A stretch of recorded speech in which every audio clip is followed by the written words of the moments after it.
And we are live. Welcome, everybody, to session 4 of Dreams of a Bygone Age. So, I'm going to firstly run through the players before getting them to do a little summary of what's happened so far. So, let's start with whoever's in the middle, and that happens to be Phil. Hello, I'm playing Carl Kulinski. He's a part-time, or used to be a criminal, trying to go straight, and finds himself in a whole lot of trouble with these other two. He feels a little bit better now he's got his shotgun. And a fancy fork. And a fancy fork, yes. Okay. That one. Next, we have Becky. Hi, I'm playing Helen Munroe, and I own the local general store, and I'm a little bit unnerved because just before the game started, the GM asked me, "Did you pick up that ring?" To which I responded, "Why, yes, I did. Is that important?" And he said nothing. So now I'm really nervous. I was just wondering. I was 99% sure you had, but I just wanted to check. Because the last thing I want to do is like talk about something and be like, "Oh, I never took that," or whatever. Yeah. Anyway, I'm finally, 99% sure that's going to become relevant during this session. Or maybe I'm just bluffing. No, I don't think so. Maybe. And finally, we have Ronnie. Hi, I'm playing Sheriff Dominic Hollander, who started this campaign quite level-headed and sure of himself and sarcastic. And after the last encounter where he found Deep Steamed Guy, yeah, he might be fraying a little at the edges. Just a tad. Just a little bit. Yeah, so... So, apologies that we were a little bit late. We had a big chat about politics.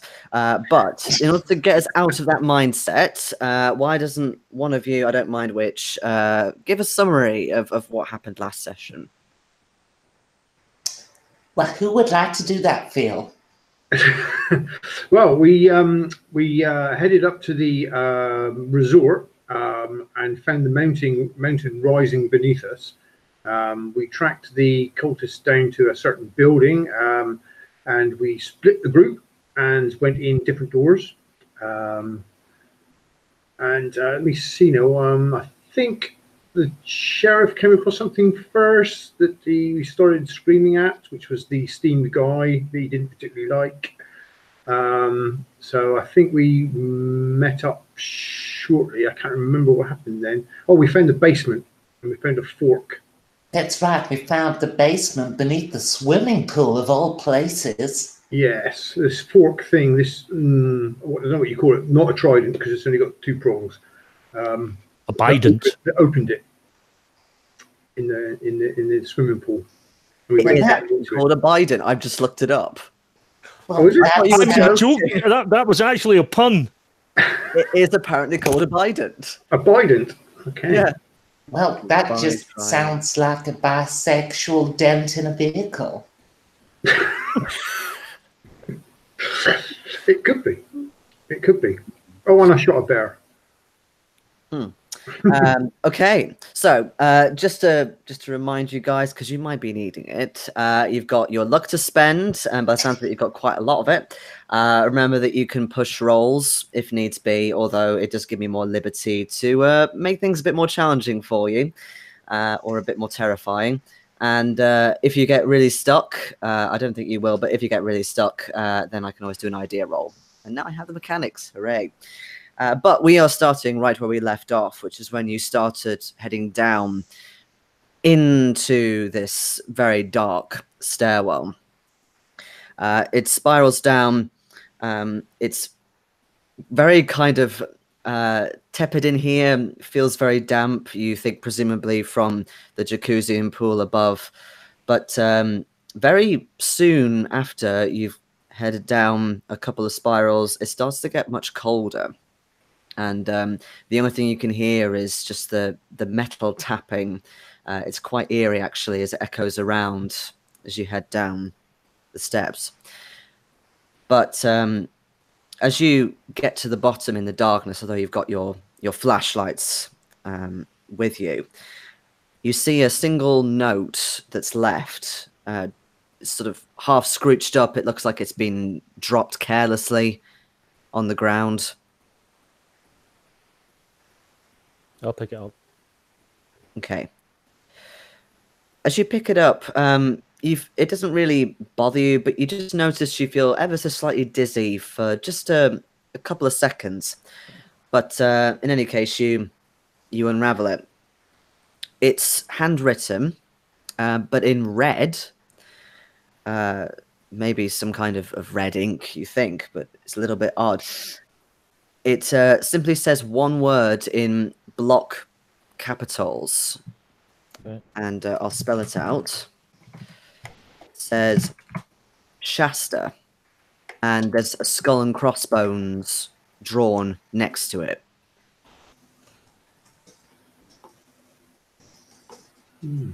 Show it to the other two.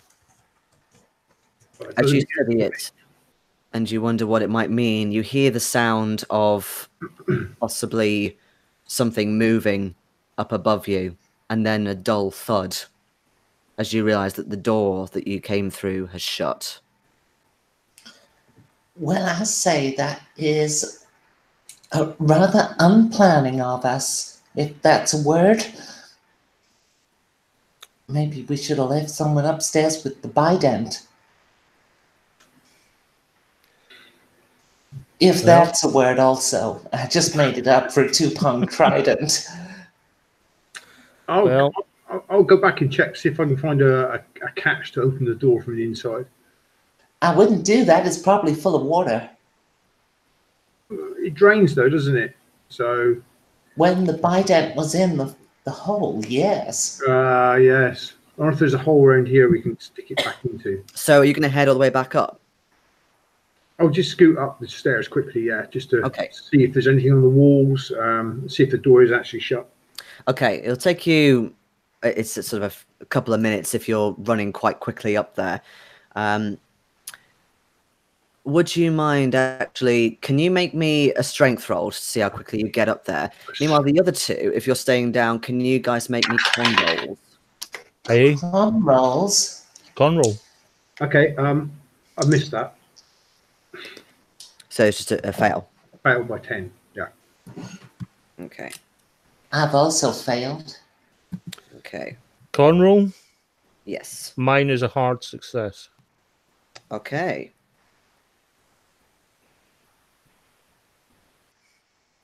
I've started well. Welcome, ladies and gentlemen, to the only decent fucking roll I'll probably make tonight. I think if you're rolling during fucking, then you may have some issues. I can multitask. Okay, so Kyle, you head on up, and it's difficult to see. You can hear lots of water dripping. You get to the door. You can see that there is some kind of slot where you could put the trident back in if needs be. Okay, so I'll shout back down the stairs. It's shut again, but I think we can open it with this thing, this fort thing. Okay, come on back down. So yeah, I'll come back down the stairs now. Yeah, it's filling with water as well. You can hear it above. All right. Okay. At least we can get out.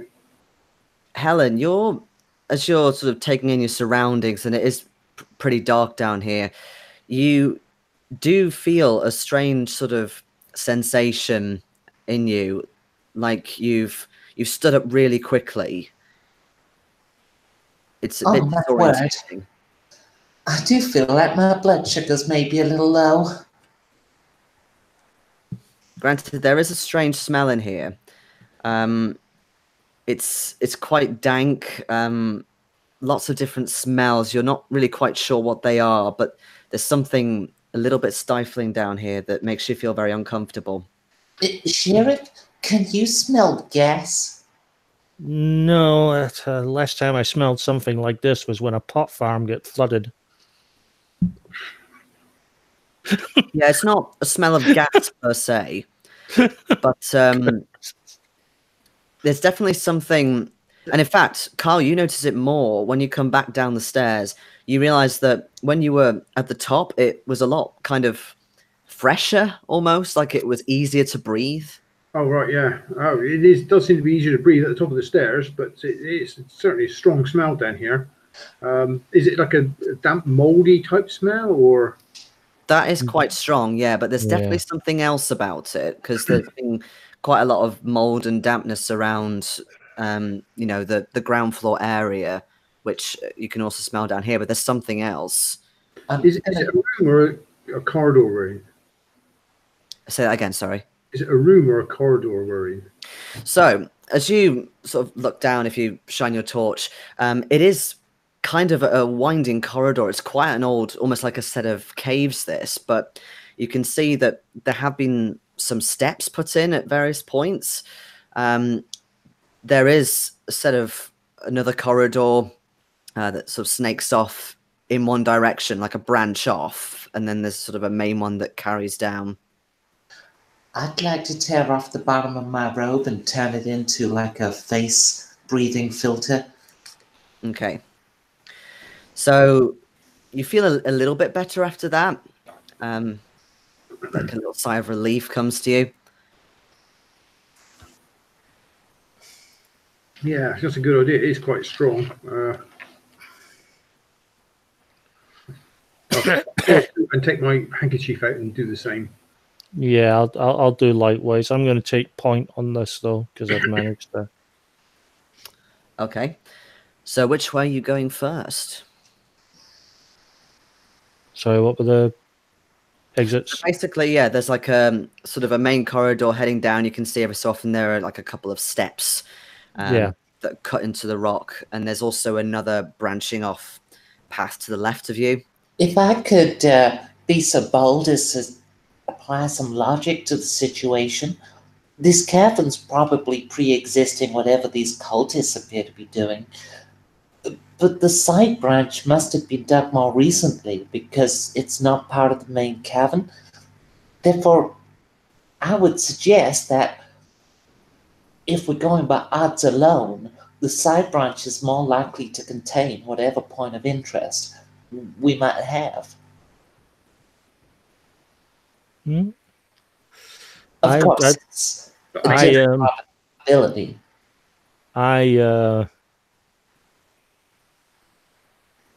I'll go with that. Personally, I don't want to go down there unless we have I don't want to go down there until we've checked the left, just in case there is something there that comes in and cuts us off from getting escape. So I'd rather clear the left anyway. Heading down the left. Okay, absolutely fine. So you're absolutely right. When you start heading down, you notice that, yes, it's been cut out much more recently, although it is quite sturdy.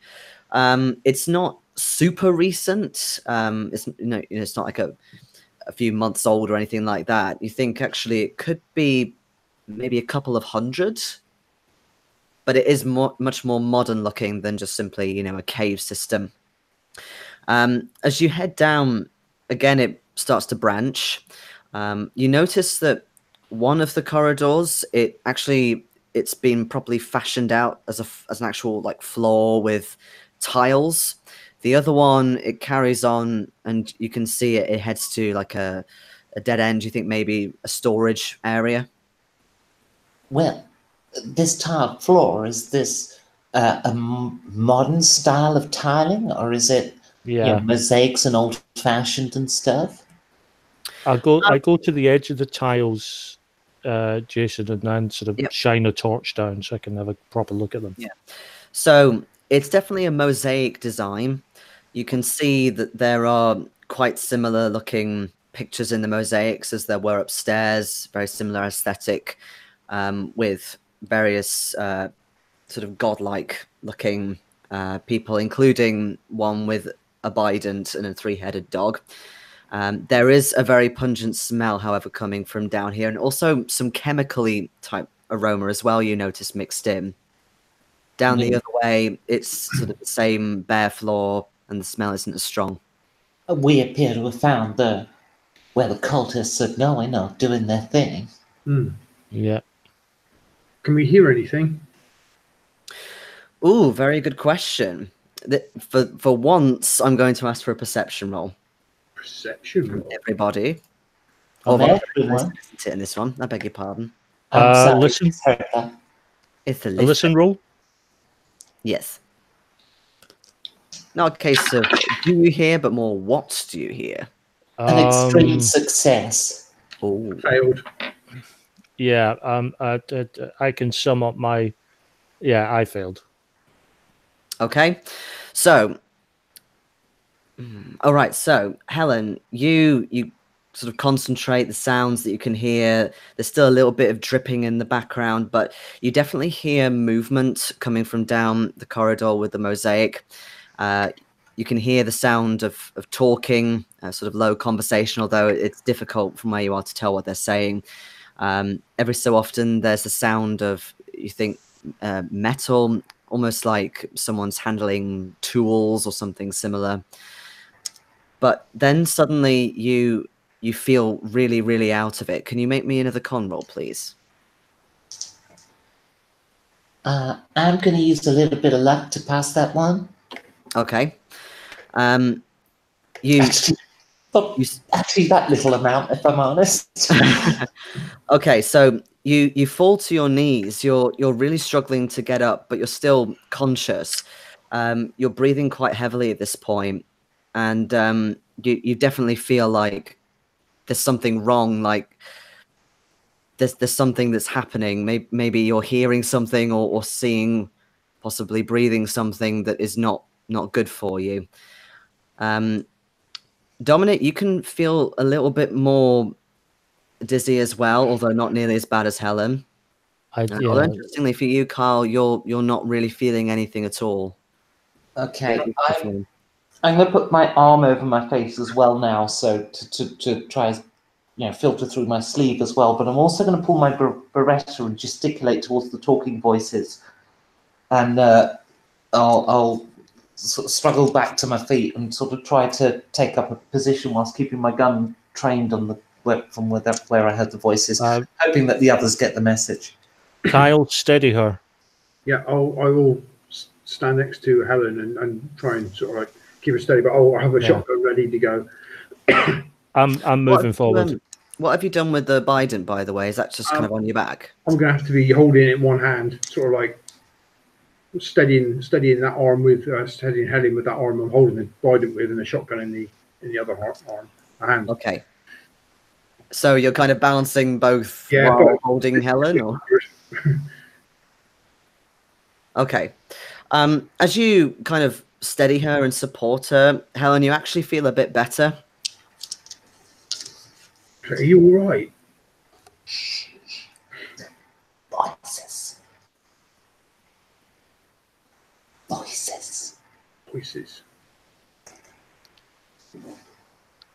I slowly, as quietly as I can, make my way in the direction that Helen is pointing.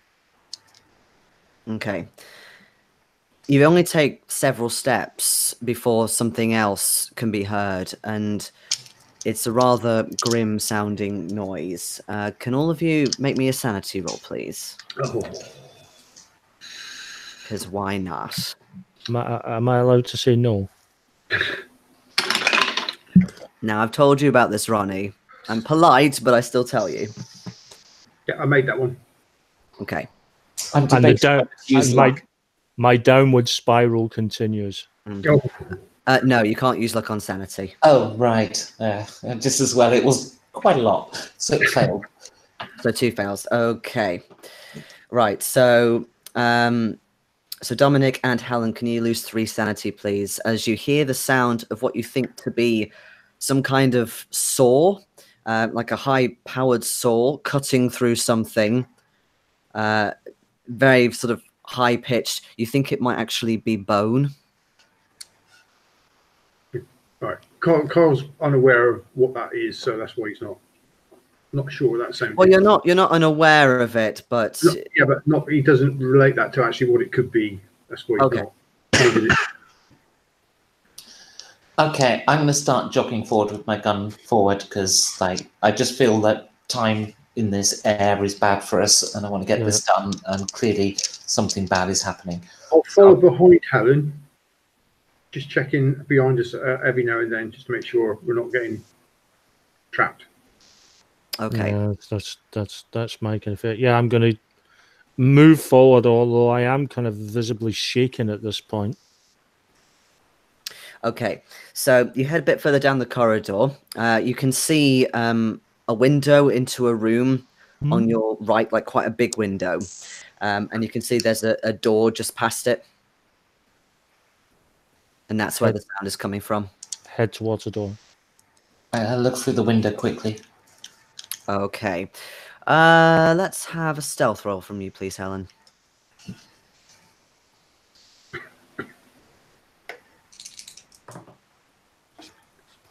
Oh, that's a failure of a substantial margin. Okay. It didn't occur to me to do it stealthily. I just walked up to the window and apparently put my hand on it. Just look through. Indeed. You can see from a brief glimpse, you can see that there are two people in this room. They are dressed in doctor's outfits, so sort of the white coats and gloves, that kind of thing. Although, interestingly, they're wearing gas masks, sort of, full face, whatchamacallit, they have an actual name, gas mask respirators, with the sort of the filters on like that. Fairly modern looking. One of them is very engrossed in a patient. You think there is a patient, or there was a patient, on a bed, and this person is behind them, sort of over their head, and has blatantly cut the head with sort of a very small whirring saw. But the other one, who was fiddling with something on a desk, spots you immediately and shouts to his friend. He grabs a big hook, like a metal hook, and starts coming towards you. Okay, I'm going to bash the window out with the handle of my gun, and I'm going to shout. Only I haven't exactly planned what I'm going to shout, so it's probably going to be, "Get down, you fucking lunatics! Get down!" whilst pointing a gun at them. Okay, that is fine. So, can all of you roll initiative for me? Just let me know if you get, hard, extreme, regular. 95. I don't quite remember what. Is it Dex we're rolling on? Yeah, roll dex, please. Okay, yeah, okay. I'm too busy shouting. Yeah. The correct Got thing. extreme? Extreme. Yeah. Okay. Yeah, I made mine by 6. I rolled 51. I made it by 6. Okay. Which means I'm acting, but after everybody else. Yes. Not after me. I failed by 52. Okay. Okay, possibly I won't be last to move.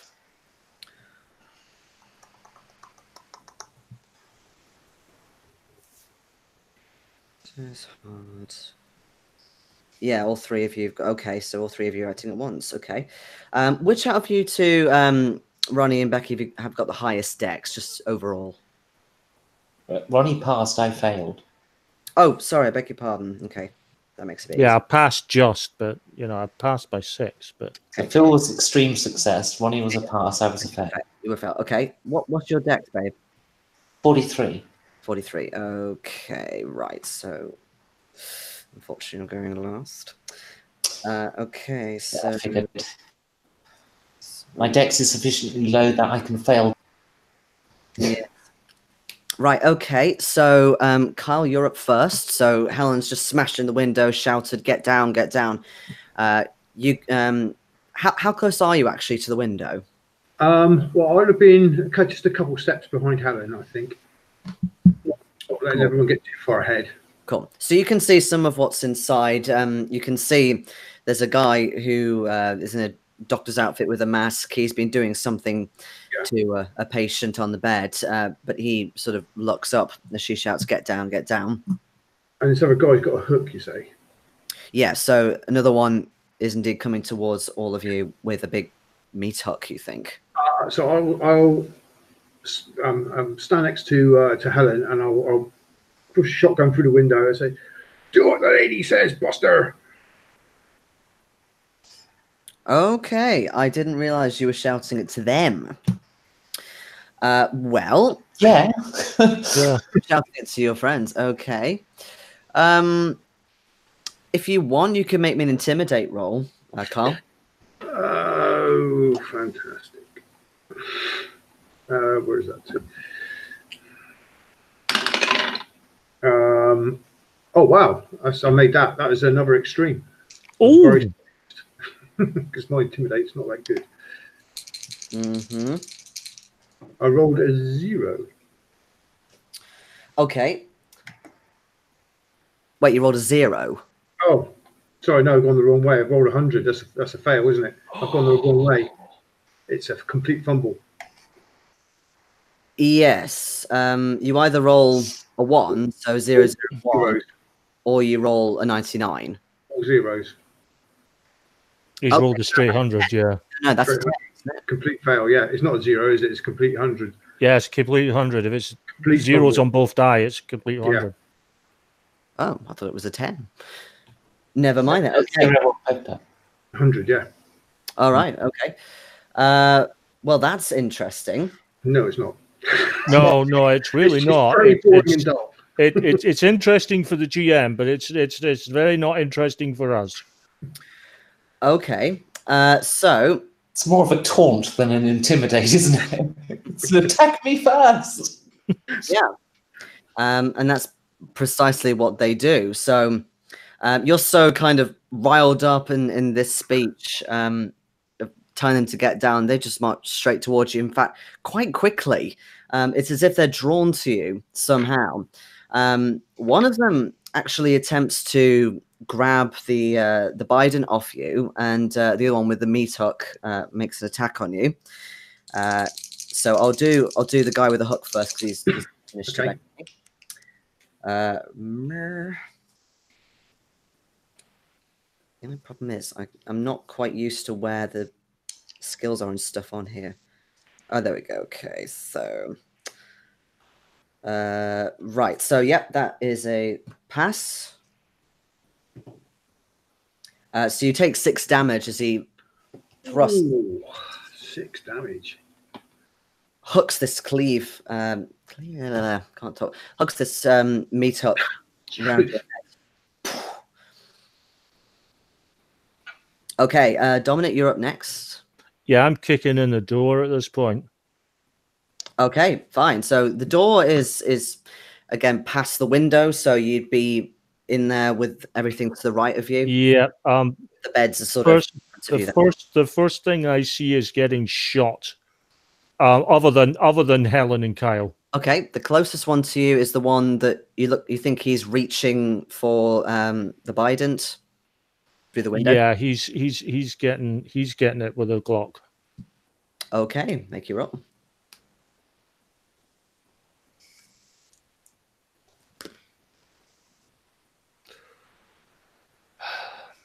Right. Phil, Oh.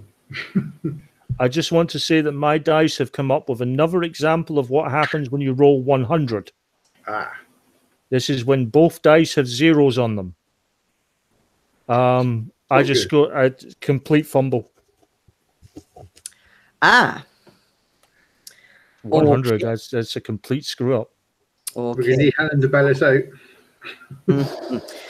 Okay, so as this guy starts reaching towards your Bygone, can both of you make me sanity rolls? Sanity. Right, Ronnie, don't suck at this. Fail. I'm going to retire those dice and put it I did make it, thank God. Mm-hmm. Now, why couldn't I fucking rolled that last time? Okay, so Dominic, can you take 1? Let's get out the phobias for Kyle. Oh no! Can you please take off 6? 6. Yep. Jayson, Yes. just out of interest, Mm. is there still the rule about a temporary mania when if you hit 20, if you lose 20% of your sanity within a short period? Yes. Why? Because I've lost 20% of my sanity in a short period. Well, what? As in this session, or? Well, between this session and last, because it's all happened within that. Yeah. There's been no discernible time frame. No, that's true. Okay. Right. In that case, can both of you make me D10 rolls? Oh, but 5. 9. 5 and 9. Oh, at least got something different. Indeed.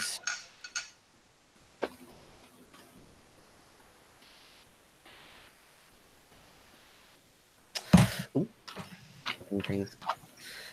Right. So, Phil, you got 5, yes? Yes. Okay. So I want you to think back for me to when you were a criminal full time, when you were doing things, stealing cars, that kind of thing, and you were that little piece of the puzzle or the chain, if you will, in what you did. Think of somebody who was significant to you at the time. Right. Yes. I'll give you a couple of minutes to think about that, and I'll come back to you.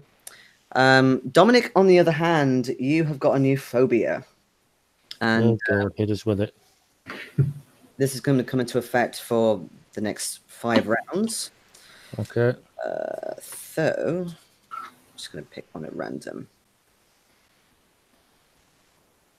Oh, roll for it. That's the best randomizer ever. Yeah, okay. I'm not sure how many cards are in here, though.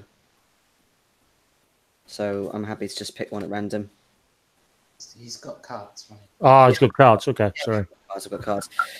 So, what's the first word that comes into your head? Blood. Okay. You have an irresistible desire to repeat the word blood. Blood. Blood everywhere. Blood. Blood. Everywhere. Blood. So you can still act in sort of consecutive turns, but it's going to be much harder for you to for example, hit somebody, etc., etc. So yes, you have. Yeah, it's just I've lost all that sanity in the last 2 sessions, and it's all that it's all been within a 24-hour period, which is usually the. Indeed, onomatomania, it's actually called. So, Kyle, have you thought of a significant person? Yeah, my uncle Nick, he owned a chop shop that I used to deliver cars to. Okay. Part of the gang. He got me in. Okay. So this is what both of you see. So, Dominic, you see in front of you this hand reach out for the bident, and it starts getting extremely pink and bubbly, almost like something's growing on it, until you realize that actually it's boiling. His hand is boiling, but he doesn't seem to care or mind or whatever. In fact, he embraces it. Blood starts dripping from his arm as well. And again, he does not care. He wants you to see it, and he actually holds it out to you. And you see the blood dripping, dripping. It's going to be like wild firing at that point, then. As for Kyle, you see this man with the gas mask try and grab your trident. Interestingly, you see these sort of weird, almost sort of, are there scales or something on his hand, but only a small amount. But when he grabs the trident, you see he's wearing a wedding ring that belongs to your Uncle Nick. And you see him pull off the mask, and you see his face. Okay, so I was sort of like, Nick, and I started stumbling backwards as I holding the trident and pointing the shotgun, Nick, and I'm falling backwards. So you pull him through the window? Possibly, if he's holding on that tight. Well, he's holding on to it, definitely. Okay, Yeah, maybe I'm falling backwards. Trying moving backwards and falling away from him. give me a strength roll. And that is a fail. Okay. I mean, yeah, even with a pass, you probably wouldn't have succeeded with that roll. That's ridiculously good. His grip is so tight; it's almost it's not human. It's almost like a clamp over this Bygone, something that just won't let go. And in the end, you fall backwards through the window. Take 2 HP damage as you hit yourself on a hard floor, and then suddenly you feel like you struggle to breathe. I am struggling now. I'm in real. By the way, Helen, I haven't forgotten about you. When you shouted your get down, you realized it came out as quite raspy. And as you're seeing the fight unfold before you, can you give me another con roll, please?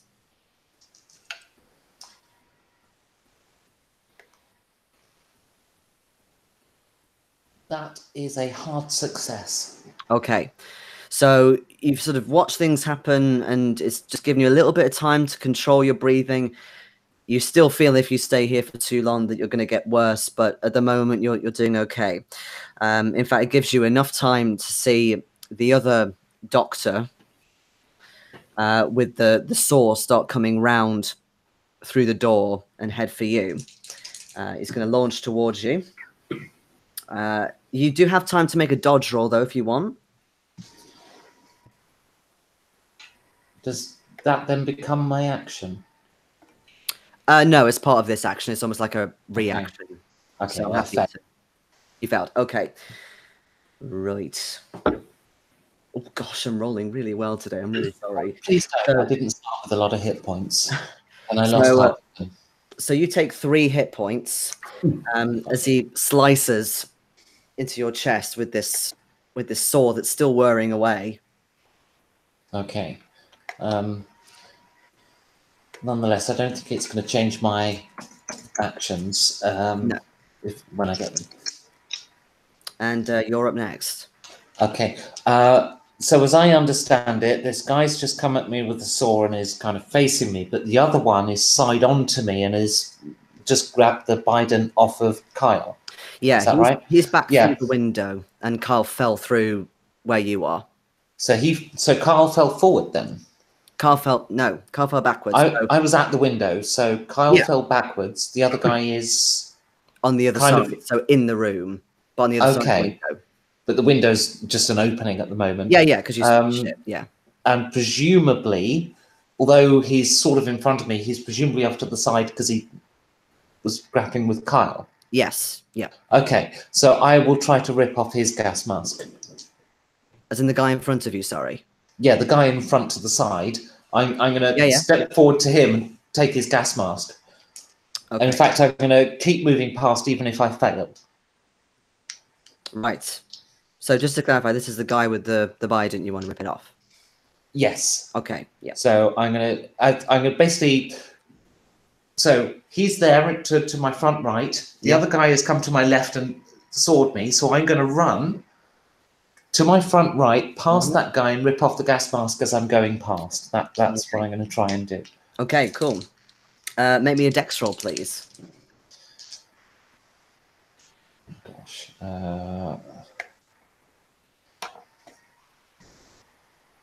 See, I take back what I said earlier, just before we started, when I said you haven't made me roll much. What I meant was you haven't made me roll many skills. You are, however, repeatedly making me roll on my physical stats, of which I have none. I fail.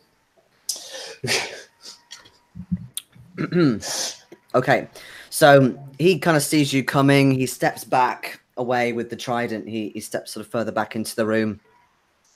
Nonetheless, I shall disperse myself into the room, sort of, as I'll just continue moving, and I know, sort of end up behind a desk or something, trying to put furniture between me and them. Yep, that's fine. Okay, so back to the top, if we will. So it's Carl next. So you managed to get back up. It does take you a little bit of time, though. You definitely feel considerably weaker than a few seconds ago. Yeah, I'm going to struggle back up and coughing with this atmosphere. I'm going to move back to the window and shout, Nick, what are you doing? Stop! Give me that back! And all the rest. Yeah, so he stares at you with this trident.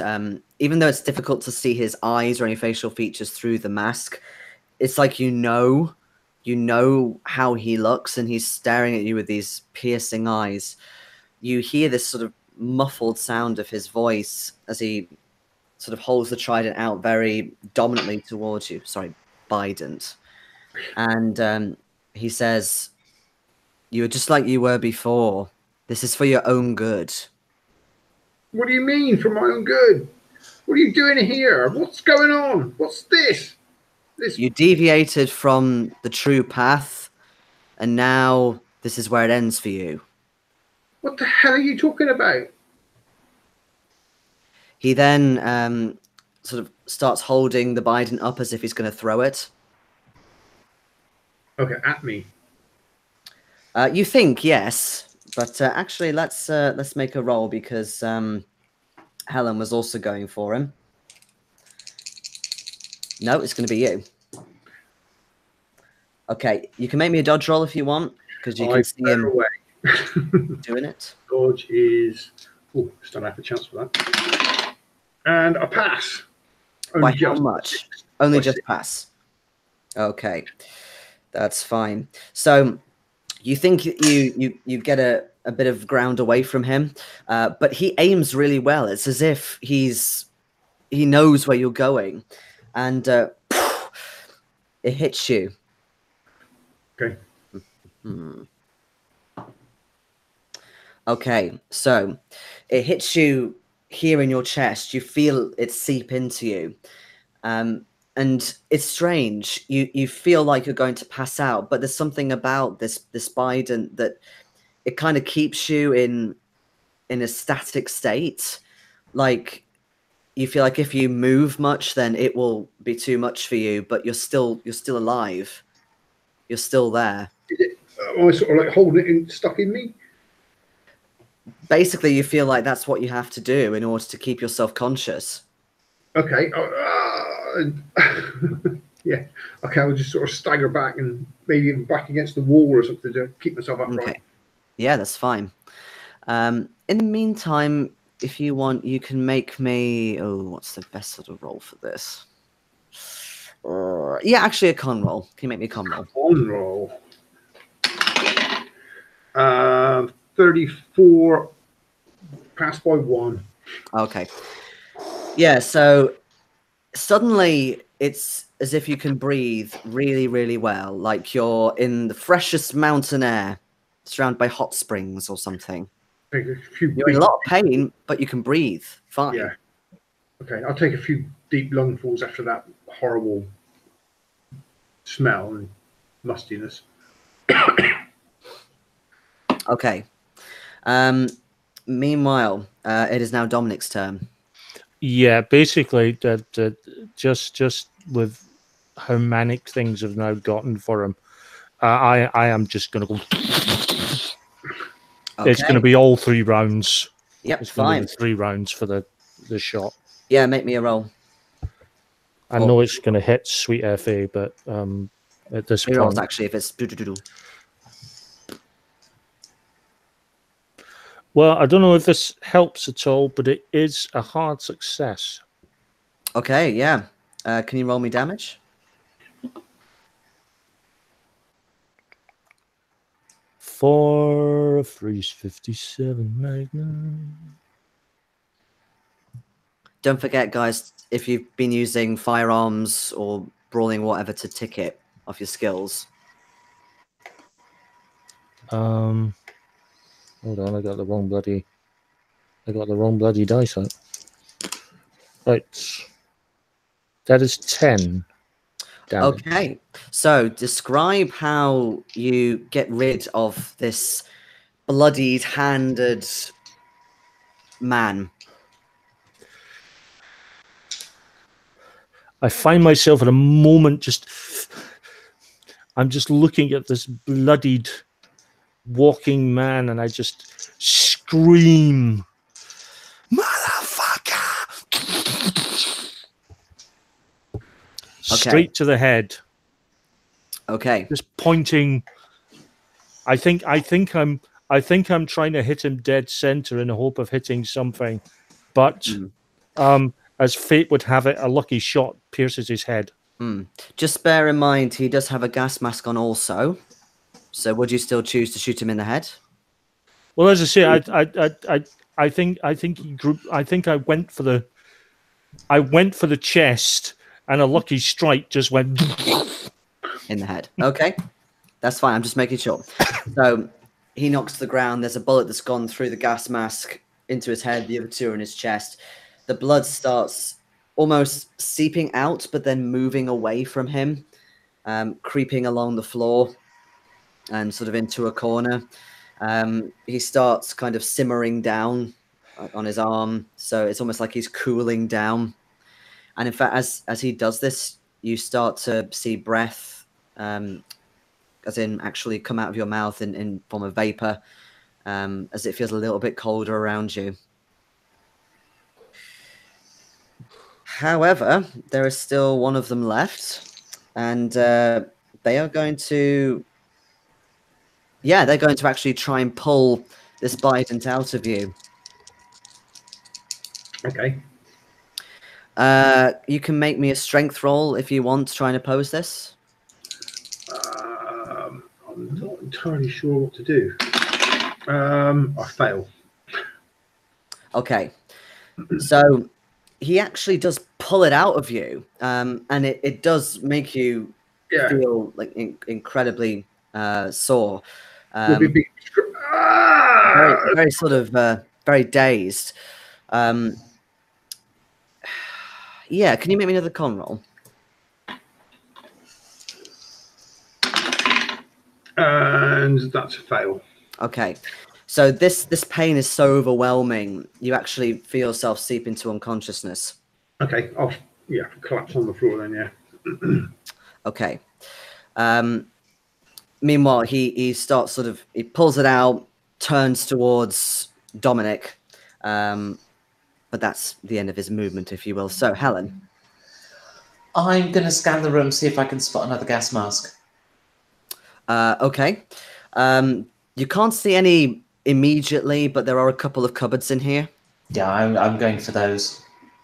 Okay. I'll let the men deal with the combat. How very modern of you. So practically minded. Also, I lost a bit of sanity too. I decided that was I'm feeling a bit impatient. So you head to the cupboards, just pull them open, start hastily looking through. There is a cupboard that just contains a gas mask. It's a bit smaller than the other two. You kind of have to wear it just around this bit. I'm okay with that. That's what I do this turn. I put that on. Okay. You feel a little bit better, like you're breathing in fresher air. There's definitely some kind of filter that's stopping whatever it is that you're breathing in to affect you, but you feel like you may need to rest up a little bit after this. If you survive. Right, so... So, Dominic, you're up next. You're still wanting to scream blood a lot. Yes. Blood everywhere! Blood everywhere! First person I see that is not that is wearing a gas mask other than Helen. Yeah, it's just the one guy is getting dropped. Again, I'm standard police practice. I'm going for the middle.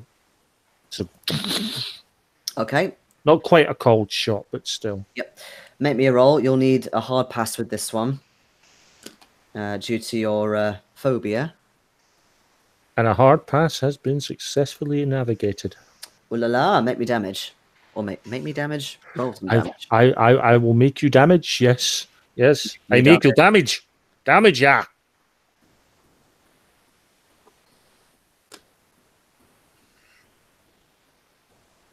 That is 5. Okay.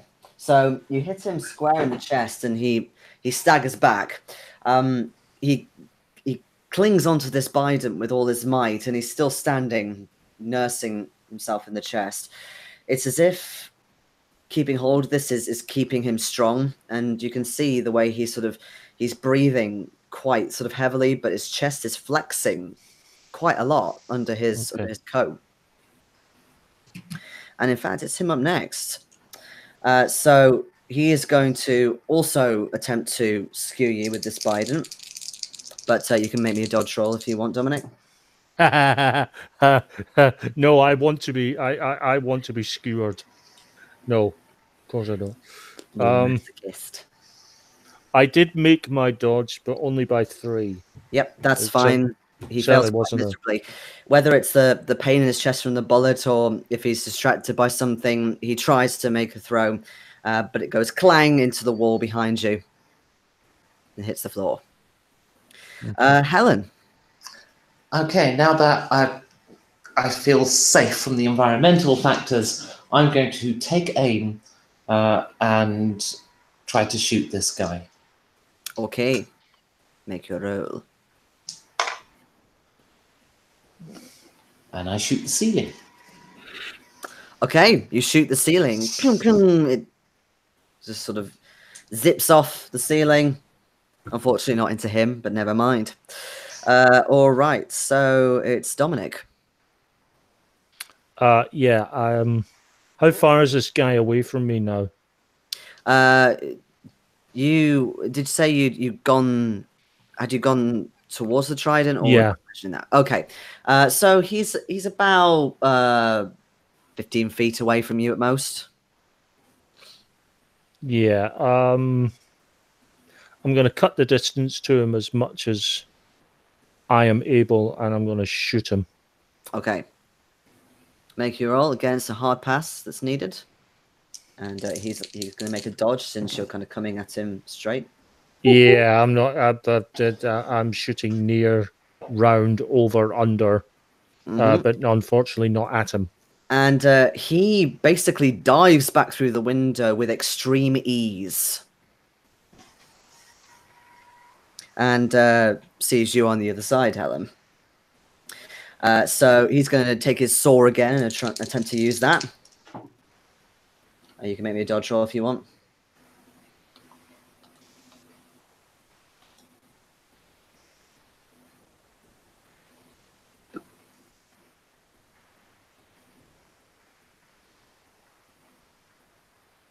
Helen? I'm so sorry, I got distracted there. Sorry, a dodge roll. Yes, please. Yeah, no. Okay. How much did you fail by? Oh,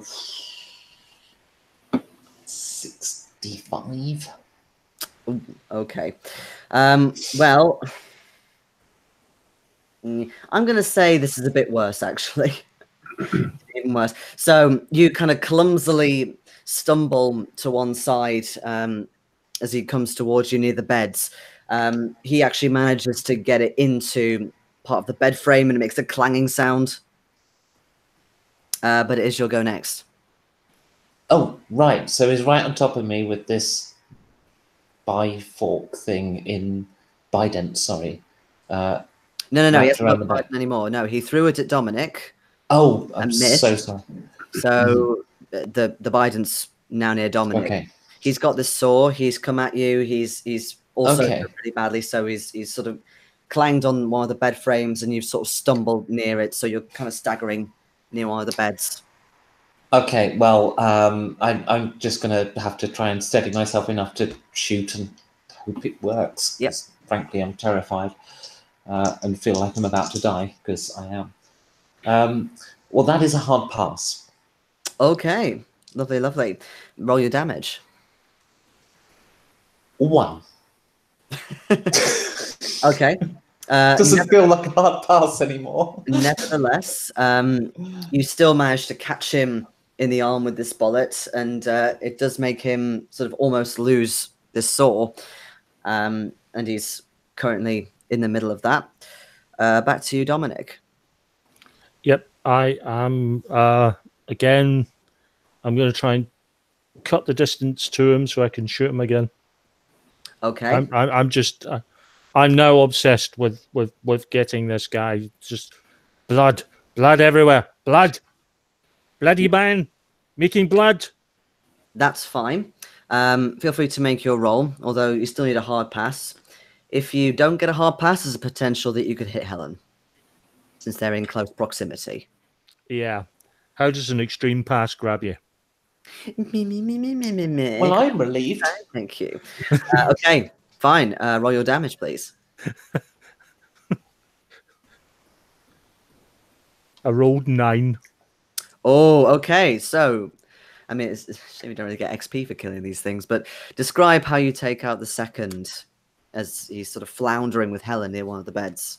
Yeah. No, I rolled 5 damage. No, I meant I rolled 9 as my hit roll. Oh, 5's my damage. 5 damage is still enough. Okay, as I go out, I say, Helen, cover yourself. And I shoot him. I aim squarely for his heart. Yep. Just yes, absolutely. That 1 point was absolutely critical. He would not have died without it.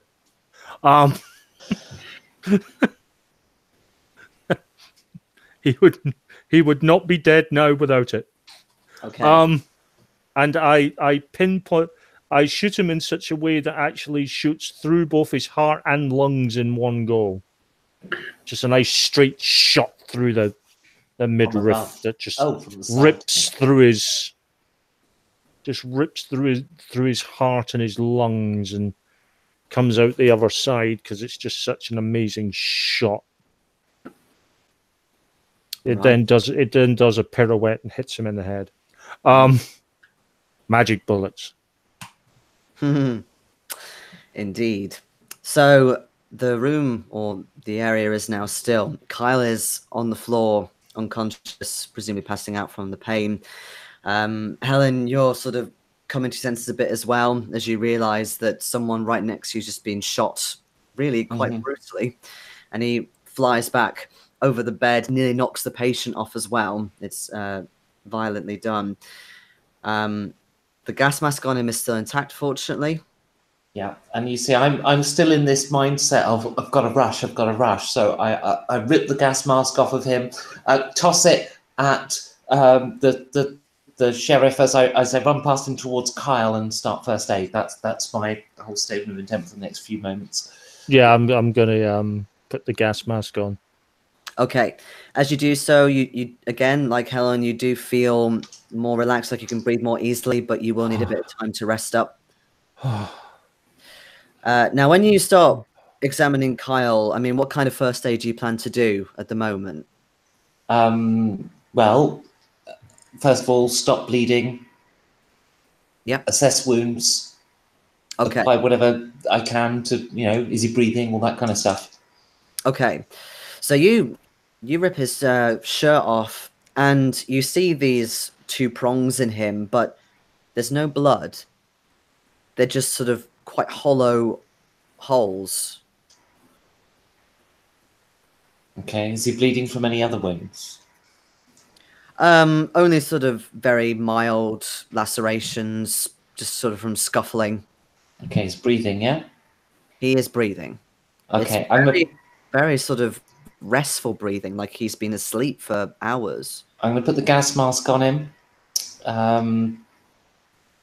And I don't know, just rely on my first aid training. I've character's got lots. So, all right, yeah, feel free to make me roll. All right, I'll use luck, and that's the pass. Okay, that's absolutely fine. So, as you're administering first aid, you sort of start wrapping around the piercings, if you will. You think that he might need a bit of CPR as well, which you do. Kyle, in your stupor, can you make me a power roll? Power roll? Yes. And that's a pass. All right. So you start coming out of sleep and you feel this huge power, this huge invigoration come into you. You smell sort of fresh seawater and you feel much stronger. But you kind of feel it all in one go. So you sit up quite quickly and Helen, you notice just for a brief second, maybe was it a trigger the light? You saw maybe some kind of electricity emit out of the two wounds through the bandage, just sort of like a blue. Okay, but then he comes to, right? So I'm like, oh, thank God for that. I'm not sure my I'm not sure my employer liability insurance would have covered you, guys. And I'm just sitting up with a start. I realise the mask is on my face and almost try taking it off because it's a bit of a surprise. Well, the moment you do, I start breathing with it for a moment and I start passing in between us. Yeah, it's on my face when I wake up, so. Mm. So, Dominic, you didn't pick up the trident, or Biden even, sorry, did you? No. No. So, Carl, you see the Biden just flung into a corner over the other side of the door. Oh, we've got to get that thing. It got some sort of power or something. I sort of feel better.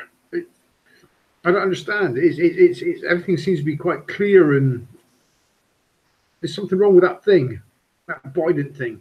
Are you sure you're strong enough to hold it then? I think I might need it actually to use it as a crutch to a walking stick. Yeah. Oh, you and me both, Baldwin. I'll go fetch it for him. We have to lean on each other then. Okay. I help Kyle up. I holster my revolver. Yep. So when you hand the trident to Kyle, you feel this, as if you've been reunited with something that you've always carried. You feel like you can breathe really easily, like you don't need gas mask or anything. With the first aid, yes. Can you add an HP to that? But also, when you grasp the trident, again, you feel this sort of this surge of energy. So can you also add another 4 HP? Ooh, and also 2 MP. MP? Yes. Magique. Thank you. With that done, and as things are settling down, I'll let those two go about sorting the room whilst I apply some first aid to myself. Okay. Dress my own wounds. Help you with that. Yeah, feel free to make another first aid roll. Oh, that is a extreme success. Does that affect how much it does? Yeah, I don't know if it's a specific rule, but why don't we say, pass hard extreme is 1, 2, 3 HP. Okay. It's a relief. I'm back to post-polar bear encounter. Okay, so do the two of you sort of look at this room further? Yeah, I want to find out what happened to Nick. Where did Nick go? Where did Nick go? Let's rush over to the body. Yeah, so Nick isn't there. You can see two of the doctors there. Maybe Nick ran. You know that he's here somewhere, but he's not in the room anymore with them. What happened? Was there someone else here? It's quite confusing. There's one part of you that's frustrating you that you can't place quite right. But apart from that, you can see that one of the cupboards, or actually, so 2 of the cupboards have been opened up. There's quite a lot of tools in there, and also in one of them, there's some chemicals of some kind. There are 4 beds, 2 of which are occupied. One of them, interestingly, the person is laying on the bed, but their head has this rather sort of bulky metal box around it, and it's just completely attached to the head. What the holy fuck have we walked ourselves into? I have to investigate the two guys on the bed. Are they both male?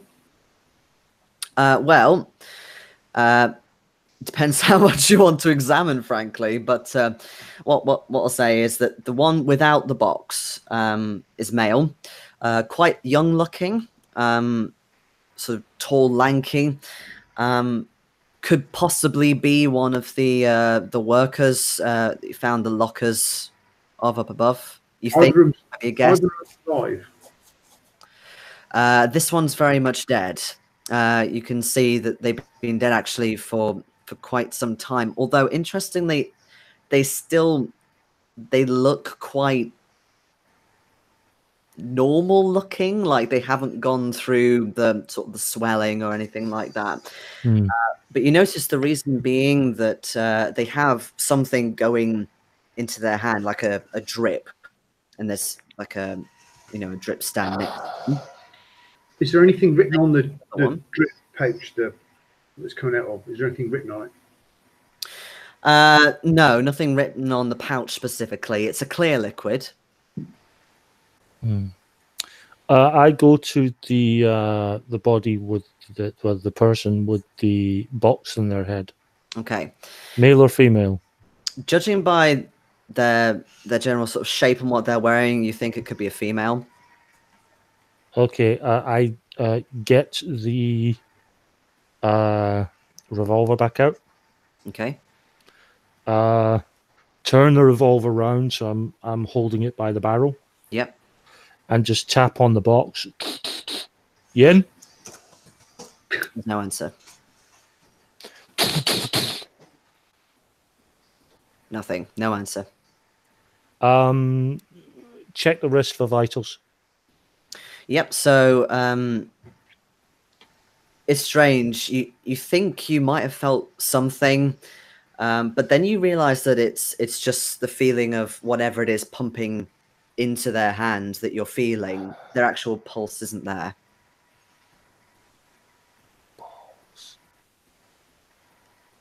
I'm just gonna look at her and shake my head. It's just.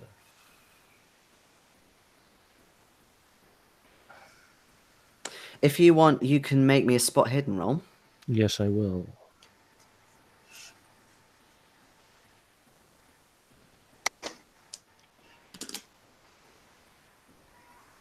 I did succeed. It wasn't an extreme or hard or anything, but it was a success. Okay. As you've got the hand in your hand, if you will, you see that their finger or her finger, it's as if there's a sort of like something's been worn on the finger for a while.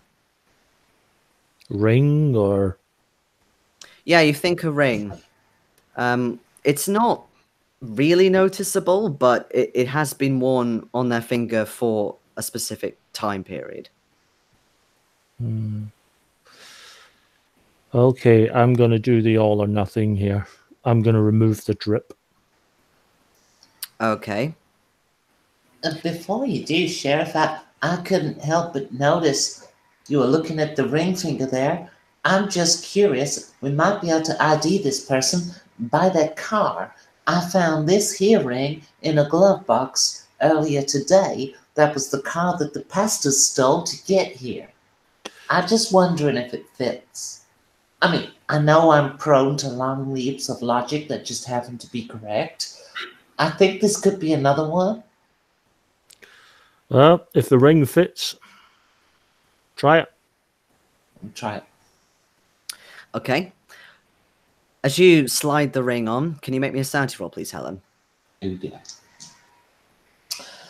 Well, that was a 98, which may actually be a critical fail. Uh-oh. Okay, so lose 4 sanity. Oh, that's not so bad. How much have you lost overall, Helen? 7 since the beginning of the campaign, all of it in the last 10 minutes. Okay, so yeah, that's fine. And the roll itself wasn't enough to trigger a phobia. So you feel this strange sort of magnetic pull as you put it on, like you're drawn away to something, to somewhere else.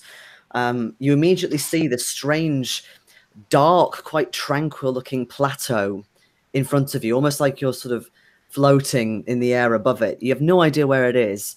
You can see a small village. You think a village or some kind of settlement down below, and you see this sort of fireflies in the air, you think, or some kind of light that's floating around.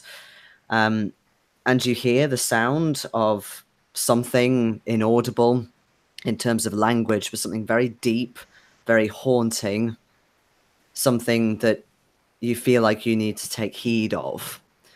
and then you kind of come back to realize that the ring isn't quite fitting on the finger. Aquarius.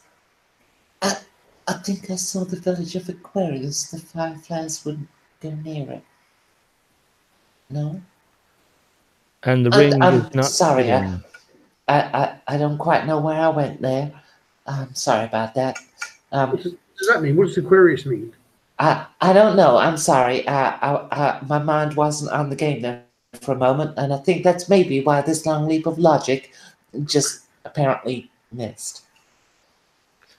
Well, Have to be humbled sometime. It was a nice idea. Keep the ring anyway. It didn't fit her finger. It might fit someone else's. Oh, I don't dare try it on myself, but it came with the ropes. You do notice it's swirling a little bit. Oh boy. Last time I saw this effect, there was a tornado. Look at that. At least don't let me be alone if it's people who see this get the tornado. I want someone else to see it too. Yeah, not going to happen. Get out in your pocket. No, I hold it in your face.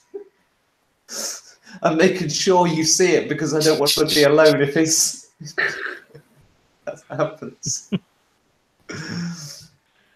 As you do that and you're putting it in his face, Dominic, you actually notice that this woman who's laying on the bed, she's got some kind of overalls on, and there's something almost like it's making her shirt do this, like something's trying to push out through the fabric. Right, I've seen this fucking film. Boom. Oh. You shoot her. Okay. Well, 80 or 79? He came out in 79. He would have seen the film. Okay, so you shoot. Oh dear. And depending on when in the 80s this is, it could have been after Aliens as well, which definitely would have seen. So it blows a hole through the fabric into her. You can see that the blood starts seeping out, although it's rather kind of... My God, Sheriff, what are you doing? There's this sort of thick ooze that's sort of coming out because you think that the blood's kind of coagulated a bit. Her chest was moving, and unless that's some freaky fucking plastic surgery, it's not natural. It's probably a necklace, you dumb fool. Open up a blouse to presumably reveal a necklace. Indeed, and not only is it a necklace, but a very familiar ring is on the end of it. And it's now that the fabric is open, it just floats straight up. So it's like that if she's lying down. And you can see that it's reacting to the ring that you've got. You've seen too many movies, Sheriff. Oh my word, that is surreal. I don't rightly know if these rings should be put together or kept apart. I'm going with kept apart right now. The other body and the male body, if I check the hands on that one, is there a ring missing off of that hand? You have a quick look. You can't see that there's been a ring that's been worn by him. But then suddenly, Helen, it all comes back to you. That necklace, you realize whose it belongs to. Yes, I realize this woman is Katie.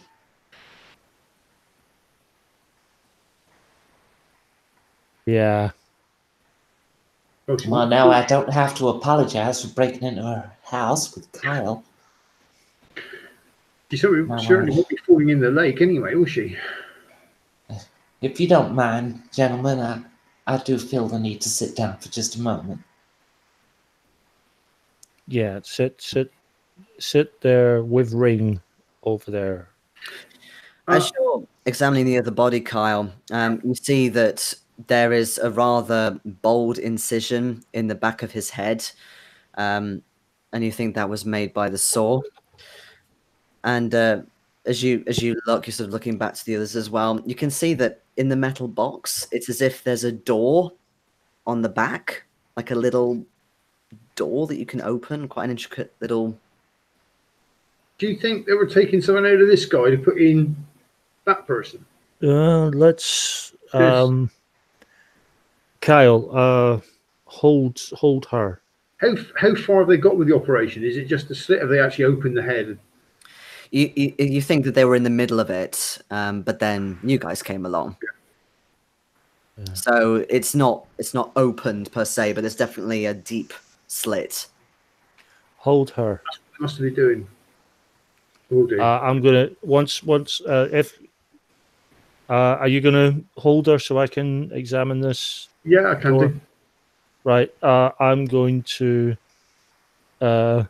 very gently open the door in this box. A little intricate door, like a little German little intricate box door. or something. And if you want to know which hand I'm using, both of them. Okay. Well, you open it, and I'm going to let you roll Sandra a little bit later on, but just so you know what you see just a hollow hole, and you see that the entire brain has been removed from her head. And I think it's next door break. It didn't burst out of her chest. No, that's not how the Migos work. Big break. Fuck's sake. Be right back, folks, after this short non-commercial interlude.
And I'm first back, and having just had a wee check on YouTube to see if anyone's watching. Hi, Stephen. Good man.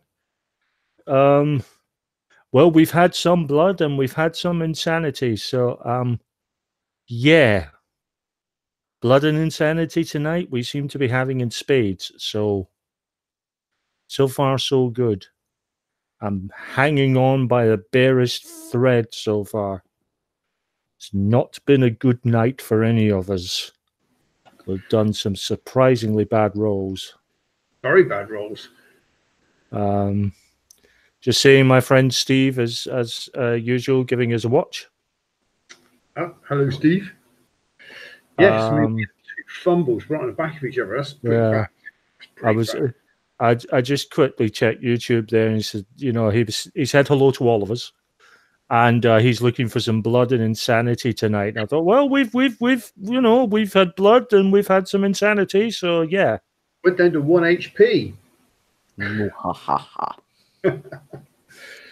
I don't want to say how many hit points I've got because I don't want to jinx things. Hey, he's back. Yes, hello. Finish us off. Just sitting here, I'm not doing anything. Remember, this is all in your head. Yeah. As in, we're playing Theatre of the Mind. Ba-dum. Dum. Game is getting weirder and weirder. It's Cthulhu. No, I was just saying, Stephen, my friend Stephen, is watching us as usual. I imagine that was him. Right. He's been asking. He said hello to everyone. He's been asking for if there was going to be blood and insanity tonight, and I think I think you've delivered. What kind of a question is that?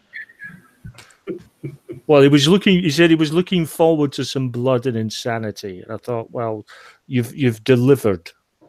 There's been blood and there's been insanity. So yeah. I was going to say, if there's not one or the other, then you've come to the wrong game. You're playing something like Fate. Which is a perfectly valid system in itself, but not just doesn't quite grab me. But you know, I'm just saying it's not very horror orientated unless you make it so. It's. I found very few games, unless they're actually customized for it, don't really do horror very well. Unless they're specifically tailored for it.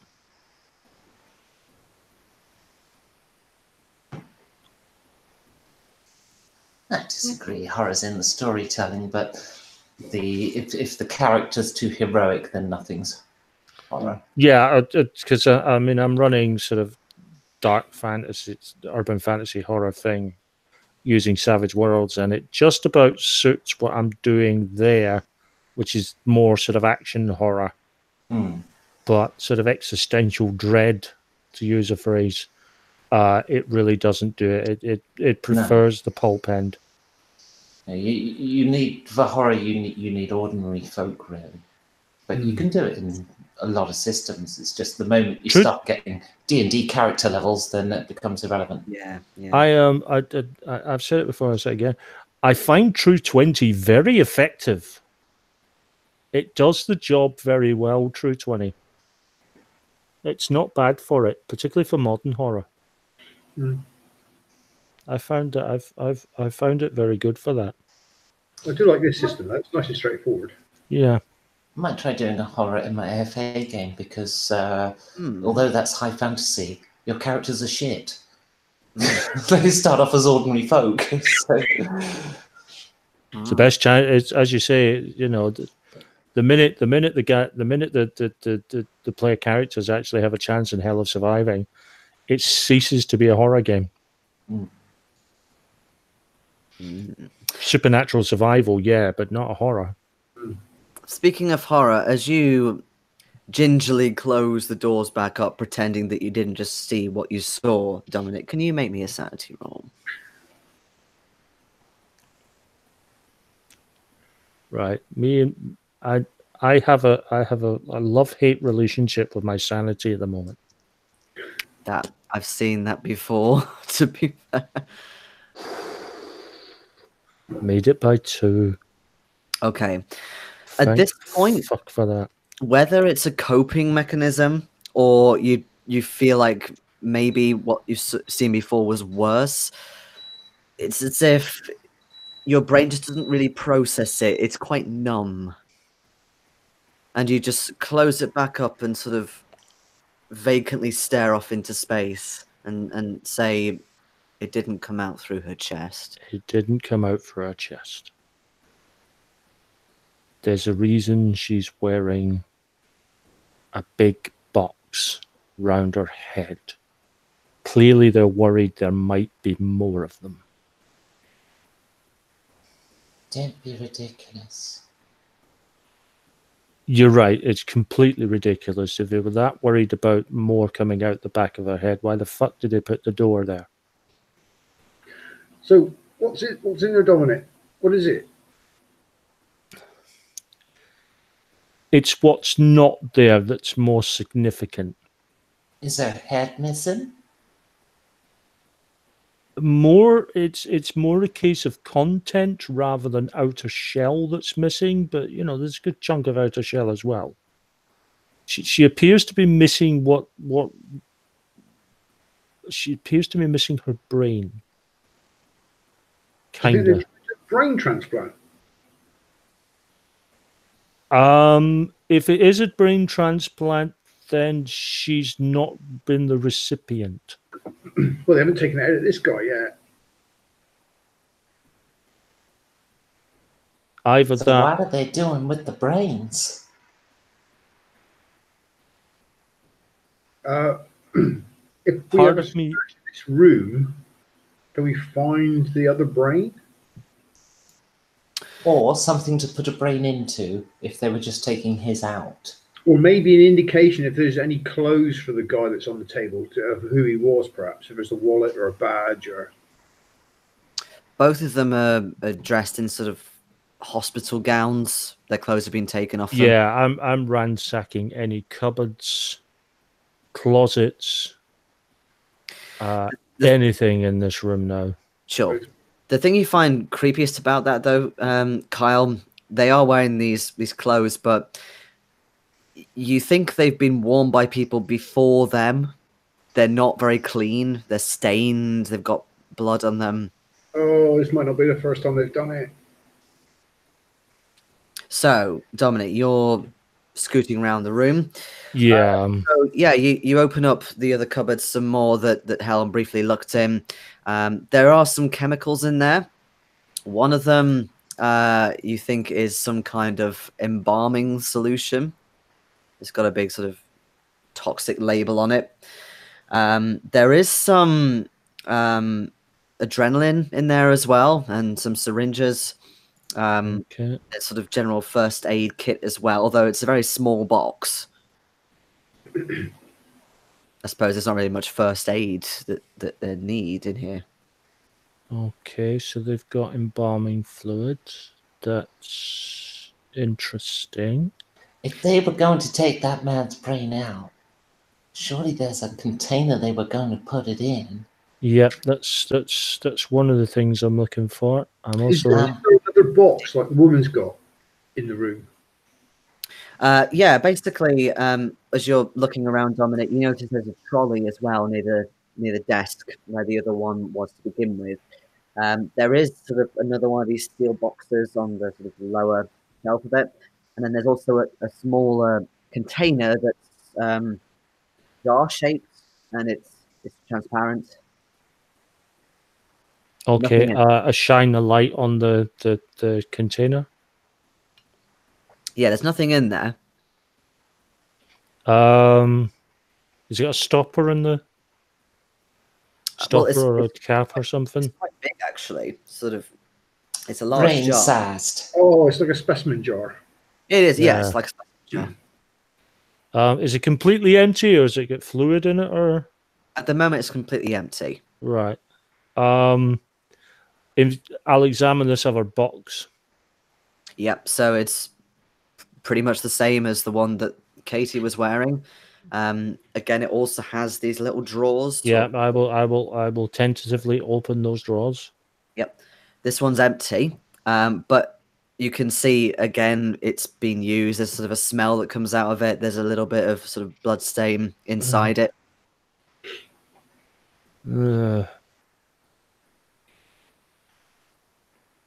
What exits does this room have? They must have been taking the brain jars somewhere. Yeah. You think it would be back the way you came. There's basically this room in this area. There's no exit apart from the one that you came out of and the one that you made through the window. Okay, well, let's go check out that storage area, see if we can't find ourselves another gas mask. Yes. Okay, cool. So you head through to the other area, and yeah, it's just like a little storage area. There are some more cupboards, a couple of lockers as well. There's a big sort of trunk that does have a couple more gas masks in if you need them. You can see as well there are these huge vats that have been put in a corner, which is more embalming fluids. My God, they must be using a lot of this stuff. Size, you know, industrial-sized tanks. Which I find fascinating. I hope you don't mind, guys, but as we leave this room, I'd kind of like to spoil that vat. Should nothing else come of our foray down into these tunnels today, I'd very much like them to be, at the very least, delayed. Yes, I quite agree with that, but let's check out the areas first. We can hit these things on the way out. Let's have a look in the lockers if we can. Yeah. Okay, sure. So they are locked, unfortunately. Yeah, this is why work? Yeah, this is why a 350 set. Well, we've got someone who can lockpick, and we've also got someone with a butt of a gun, which is extremely good for breaking locks. You think that one of those methods should be okay to open these. They're quite similar to upstairs, but they're almost like the old ones they chucked out in order to make room for the new ones upstairs. Now, we'll try the keys first, failing that we have methods B and C. Yeah. As in big gun and tiny gun, B and T. Okay, so what are you going to do first? Lockpicks. Yep. All right. Yep. So make a locksmith roll. And that is a fail. Okay. They're really small, these ones. They're these sort of new little modern locks, and with the picks you've got, they're just a little bit too big. Can I just try the keys? Yeah, these old-fashioned ones are a lot more sturdier built than new ones.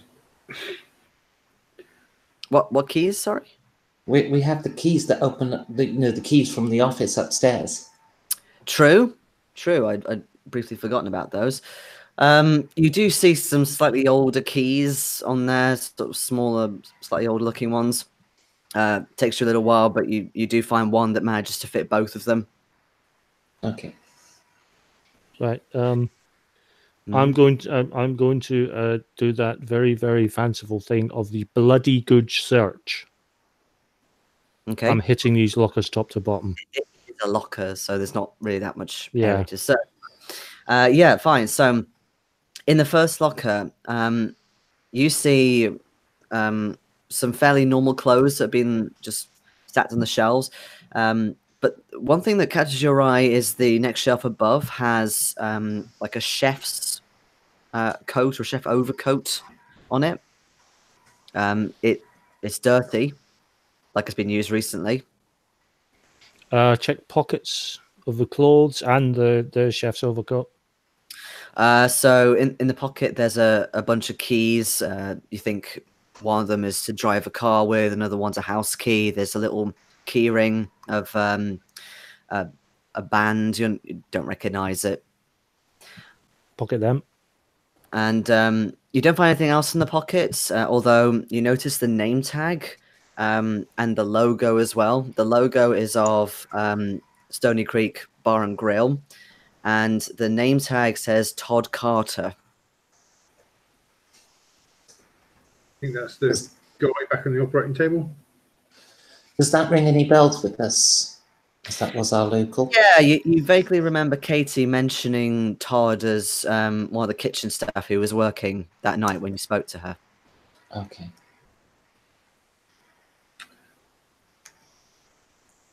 It's possible he was one of the people operating, and he brought her up here, or he's the other guy on the table. Could be either at this moment, that's for sure. Yeah. Either way, he seems to be dead.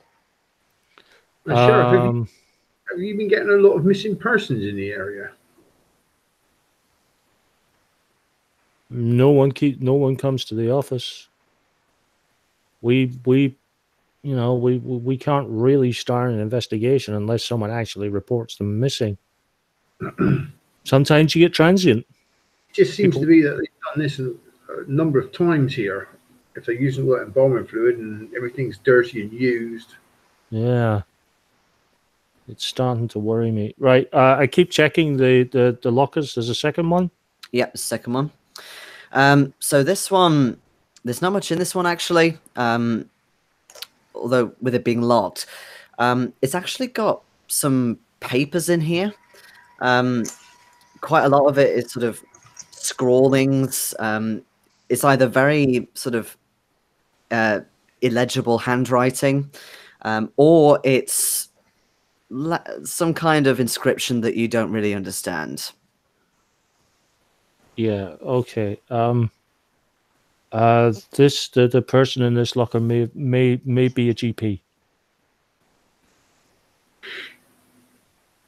As you go through the papers, because there's a lot of them, there's like a big stack, you come across some diagrams, and you actually do see sort of diagrams of the brain, figure 1, in the jar, sort of various components of it. And it's weird because it's like a scientific diagram, but it's surrounded by these inscriptions again. And it's almost like it's talking about something beyond it, like very occultish. I'll pocket those. Okay. You can make me an occult roll if you wish. I will certainly do that if I can remember what my occult score is. Oh yes, it's that score that's really low. And it's the score that I just got a hard success in. There we go. Okay. Oh. You don't recognize the language at all, but the writing looks quite similar to one of the sort of the inscriptions or glyphs that you've seen in a book somewhere. So maybe the author of that book has seen this before. The way it's sort of formed on the page, you think that it might be talking about the brain and something hidden. The way that it's sort of structured, it's quite sort of almost like a prayer to something.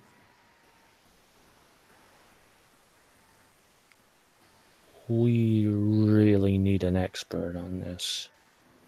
I can deduce fragments of all of this, but we really need someone who knows what the hell they're doing here. Take it to a university, they might be able to give us some ideas. Yes.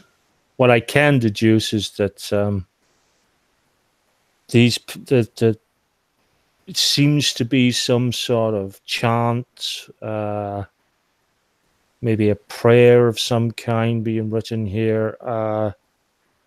And given that they're talking about brains,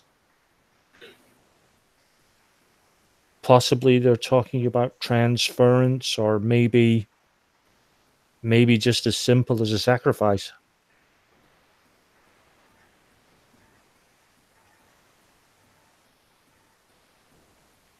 Either way, not in my town. I don't know much about it, but that didn't look much like a sacrifice. Something. It's definitely something we need to stop. Which I know is a glorious piece of understatement, but it's still true. Not exactly new information there, though, Sheriff. No, but more foundation and confirmation of what we were thinking.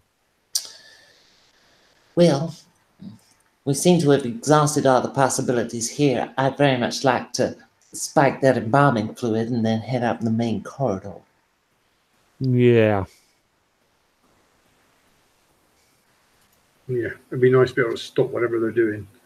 Do these vats have like a tap we can just sort of turn on and walk out? Yeah, they've got like a small tap at the bottom, almost like a water dispenser, if you will. That'll do let's it. just hit them, kick them. If there's vats full of stuff that can be turned over, let's just turn the taps on and walk out. Yeah. Glug glug glug glug. It's got a bit of a smell to it that you recognize as in sort of preservative type smell. Is it the smell that we've been picking up in the tunnels? A little bit. All right, it's not entirely then. Okay. No. There was like a lot of the stifling smell. You're not really smelling anymore because of the gas masks you're wearing. But you did smell this from earlier.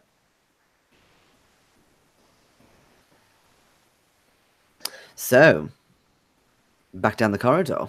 Mm-hmm. The main drag, as it were. The main corridor. So, you head back out to the main entrance, and now that you can breathe better and you're more sort of alert than you were, you definitely hear the sound of sort of a dull sound of rushing water, like something big, like a waterfall or something like that, way down the corridor. You head down some more steps, and it's dark down here. But as you get further down, there is a little bit of light. You can see that someone has been here recently, and there's sort of a couple of braziers on the walls that are lit.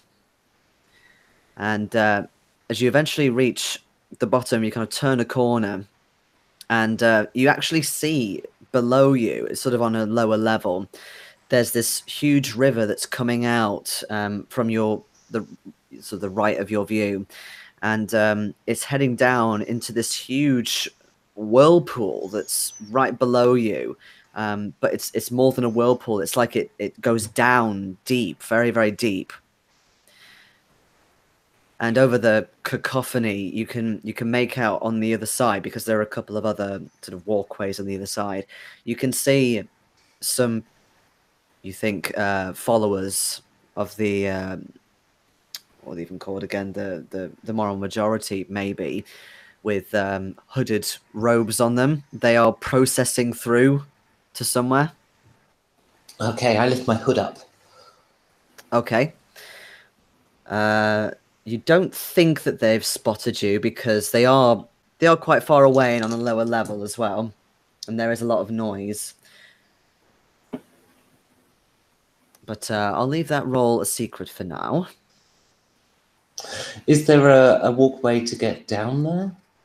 Yeah, it's quite long-winded. You kind of have to go around the whirlpool, and it is quite big.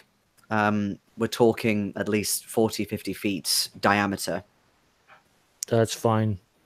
I think it's time for me to go join the moral majority and see if I can sneak in amongst them, wearing their clothes.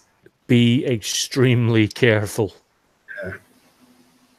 I'll do my best. When you hear gunfire, you come running and save my ass, okay? Certainly Okay. will do.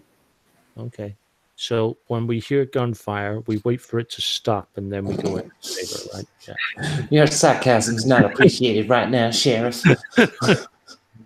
I'll start heading around. Okay. Right. It's purely a coping mechanism on his part at the moment. So how are you going to do this? Because they're processing quite slowly, but they're also pretty far away from you. Well, I'm just going to walk around to join them, first of all, and hoping my disguise holds up. I've got a gas mask on and a clan outfit. And when I get close enough to them to see, I'll try and observe if they've got gas masks on. Okay. You can make me a disguise roll if you want, or if you haven't got that, then you can roll stealth. Well, no, I don't have the latter. Let's have a look. No, I don't really have disguise either. So well, the base chance of stealth is higher. It's not my forte, I have to say. Nonetheless, if I leave myself with 1 point of luck, I pass. Yay. Okay. I use 34 points. So fortunately for you, the line is quite long. There's sort of 12, 14 of them. So you do manage to get into the back. There's a couple that sort of glance behind them at you, as if sort of in annoyance more than anything that you're late, but they don't react any more than that. So you slowly head round this corner, and as you round the corner and you sort of see a very large room come into view, and you kind of start going down these steps towards it, the rest of your band start chanting something. I'll mumble along with the rough rhythm of it. Mm-hmm. It's in a language you don't understand at all. It's like nothing you've ever heard. It's quite guttural. There's a lot of weird phonetics in there. You think maybe it's some weird tribe or something. Mm-hmm. Something very, very unusual. And when you head in, it kind of comes down into this large cavern. There's a very sort of central pool in the middle, with a couple of entrances into the pool, like little steps and so on. There's a big podium, and you can see that the ceiling is very weirdly fashioned. It's quite flat, but then over the pool it goes extremely concave and up, almost like a chimney, but it's sort of more pointed like that and rounds up at the edge. Mm-hmm. You start fanning out around the pool once you get to it. And now that you're in the room, and it is quite a well lit room compared to before, but it's still a little dark, you start to accustom to the surroundings. There's a lot of writing on the walls, very similar to what you've seen or what you think you've seen in these papers that Dominic found. And there's a lot of sort of mosaic, not mosaic, sorry, but very similar designs, again, to what you saw in the mosaics that are on the walls all over. But there's more. There's not just the gods this time. There are planets and stars and this sort of darkness, you think of space, that's near the top of it. It's a much more elaborate design than up above in the baths. Mm-hmm. You see a rather regal-looking figure come out from somewhere, who you think may be the head, and he has a jar in front of him with a brain, and everyone near you starts hushing. Okay, I'll do the same. Can I just ask, are we all in gas masks? Yes. Sorry, okay. I forgot to mention that, yes. But interestingly, the leader hasn't got one on. Mm-hmm. You can see that there are these weird sort of, almost sort of scalic, like pink parts on his face. And when he holds up the brain as well, you can see it quite prominently on his hands as well. The closest you can think of, it looks almost like crustacean in nature.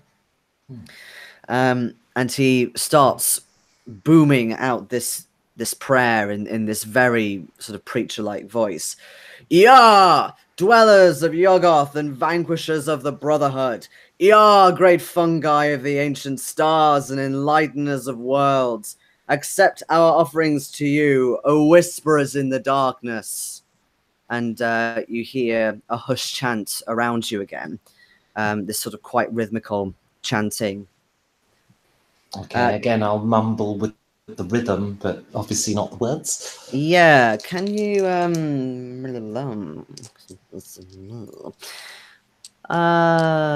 you can make me well, a speech roll of your choice, so whether it's charm, fast talk, I think, yeah, either of those two. Just have a look. Yeah, I'll do a charm. Easily passed. Okay. So, yeah, you pick up the words quite quickly, even though you have no idea what the fuck it's talking about. You kind of get the nuances, and it repeats, so it's fairly easy to pick up. But as I'm assuming you're looking at the leader, are you, while this is happening? Or... Well, I'll keep half an eye on the cultists because I need to mimic what they're doing. And I'm not actually too interested in keeping getting the words right either, even though I passed the charm on everything else. But actually, a part of me is saying it would be good to mispronunciate a few syllables here and there, just in case this is somehow working. Mm-hmm. And like maybe by doing it wrong, I fuck it up. So as the chanting happens, it starts getting louder and louder. You can actually feel a tremor. And in fact, the other two, you can feel this as well. Outside by the whirlpool, you can see there's sort of small fragments of rock and debris that are coming down and sort of dropping into the whirlpool. But where you are, Helen, you can see that the cultists are now actually starting to sort of bow down. You know how in Islam they sort of go down like that and kneel down. Are you doing the same? I'll mimic them, yeah. Yeah. And as your hand touches the ground, you feel this very icy touch, as if you've just put your hand into a freezer or something similar. There are these sort of swirling stars that are starting to form up in the darkness of the sort of pointed concave alcove of the cave ceiling, swirling seemingly out of nothing. I'm going to curl my fingers back so I'm not actually touching the floor because that feels wrong. Mm-hmm. And something starts to form as if it's climbing out of the ceiling. And I'm just trying to find it. But in the meantime, can you make me a sanity roll? Nope. Okay. All right, so you lose 5 sanity points as you start seeing this absolutely massive crab lobster-like hand come reaching out and grabbing a piece of cave and hauling the rest of it out of this. I'm going to shoot the brain. Okay.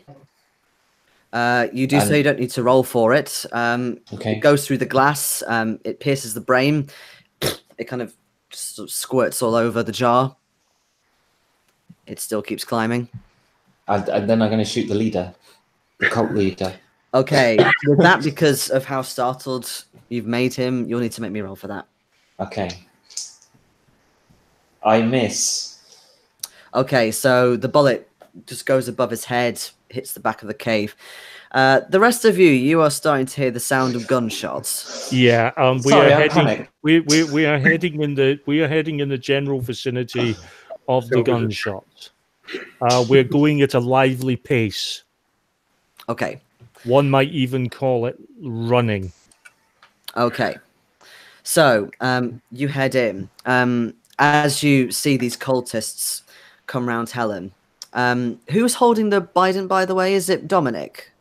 Oh, I've still got that. Oh, it's you. Lyle. It's you. Okay.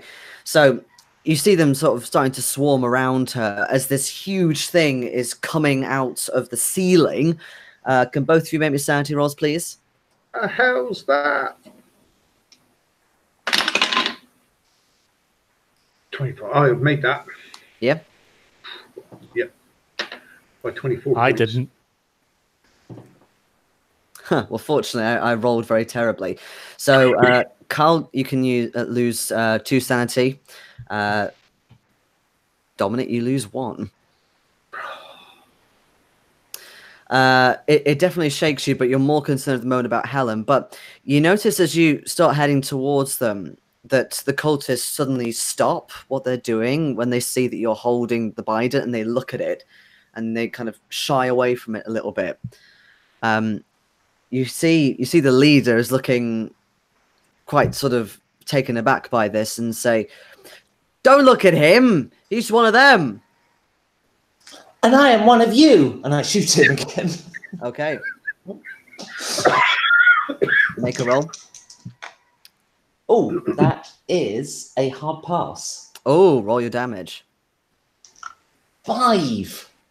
Okay. So you get him hard in the upper chest, and he flies back. He drops what's left of the brain, and it smashes on the floor. You then hear this very sort of like nothing you've heard before, this sort of slightly ethereal sounding but very grotesque sounding scream coming from above as this thing almost kind of drops to the ground, but just before hitting the ground, these wings sort of bat-like wings come out and keep it in midair. Its face is sort of tendrils, almost like a brain has unraveled itself with this huge gaping maw. It's actually holding a brain jar in its hand, like a different one, and it's got several of these sort of smaller claws coming out. Presume, as you were saying, you were shooting at this thing, are you, Dominic? Oh, fuck yeah. Okay, make me a roll. Oh, yeah. There's only one problem. Mm-hmm. I'm actually better with a handgun.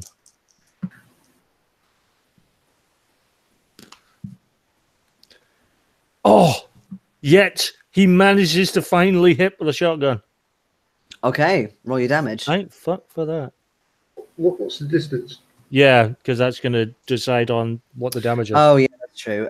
It's quite far away from you, more sort of in altitude, so it's about 20 feet off the ground, but it's a big target. Oh, it's still 2d6, thank God. That's 10 damage. Okay. So you managed to get it in one of its sort of... I mean, it's got quite a lot of layers on it, to be honest, but you get it in one of its more fleshy parts.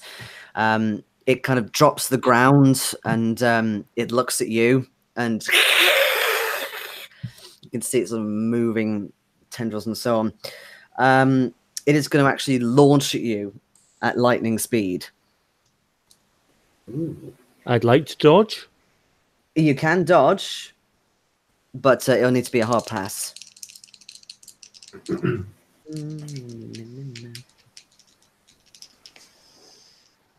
Okay.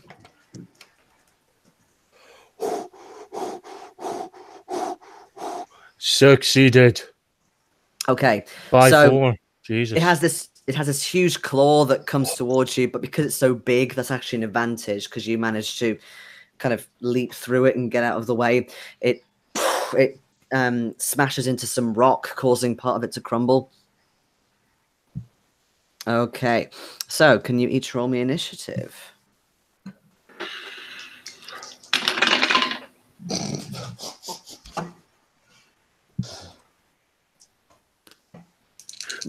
Okay. Okay. I got 30. Just tell me if you've done a hard pass, a regular pass.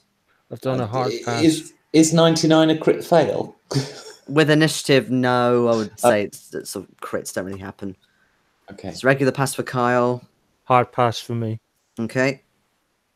Very fail. Yes. What's the dex on that? I'm just quickly work You're it not out. quite joined the 100 club, but nearly. Just a regular pass.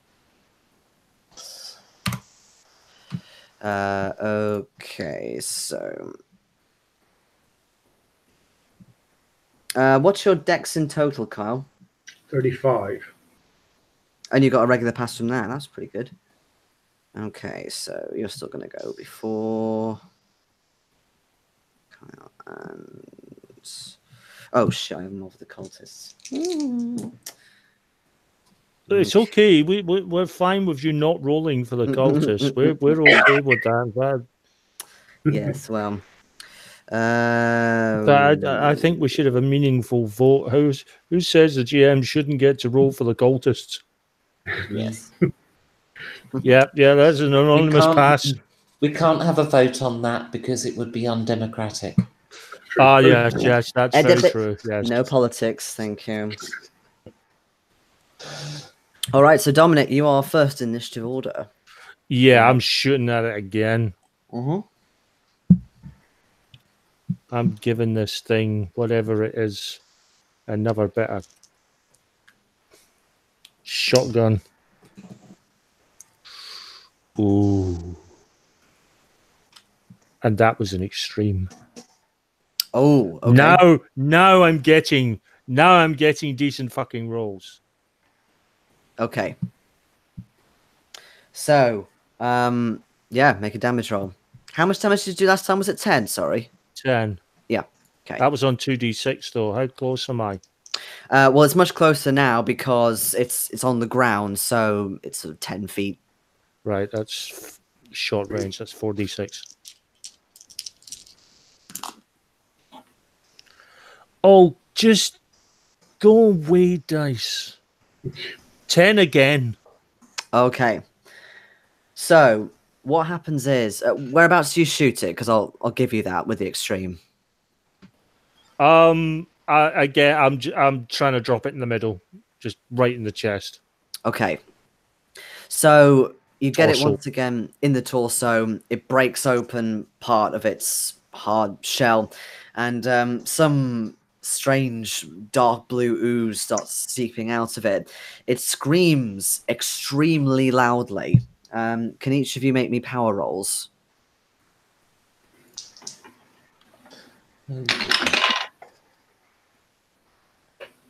Even on a stat I'm good at, I can't pass a stat roll. That's That's a hard fail pass. from me. Mm-hmm. Hard What was pass. that, Carl? You passed. Okay. Very nearly extreme. Oh, right. Okay. Nearly. So Dominic and Helen, this is so loud. It's almost like it's shaking the inside of your head around you. You have to cover your ears and move away as much as you can. And in fact, there's not much that you can remember after that. Kyle, on the other hand, you see this whole thing unfold in front of you. It kind of opens up its tendrils even more, but it needs to leave. It's been damaged quite badly. It shoots up extremely quickly up back into this void and sucks the stars with it. Everything disappears. And the cultists, they kind of fall flat to the ground, almost in sort of sheer euphoria of seeing this thing. You see your companions are unconscious. The leader is over the other side, bleeding on the floor, still alive and moaning. Okay. And everything is still. In fact, it's eerily still. And then you start to hear a voice come from the Trident, or Biden even, sorry. Trident sounds way more epic. Yes. Don't No, judge me. it is Biden, for his name is Joe. Yes. We're going to name it, are we? Yeah, No, it's things Joe, like Joe Biden. It's I Joe think Biden. I think its actual name is Trident. Like, it's a Bident, but it's called Trident. It's Trident Biden. Make it easier. You hear this voice come from the Bident. And to start with, it sounds incoherent. Again, a different language. But then it starts molding into your own. And it says, you must choose who you side with. Only you can decide this. Who to side with? I'm going to Yes. leap down the steps. Drop the shotgun with the sheriff. I'm going to leap down the steps to rescue Helen. I'm going to sort of pick her up with one arm and try and drag her back up the steps, away from the cultist. Okay. Yep, that's fine. You do that. The Biden goes quiet. Doesn't say anything more to you.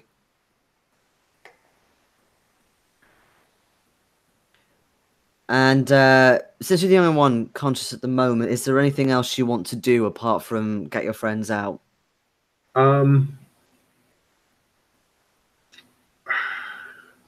The thing's completely gone. Is it?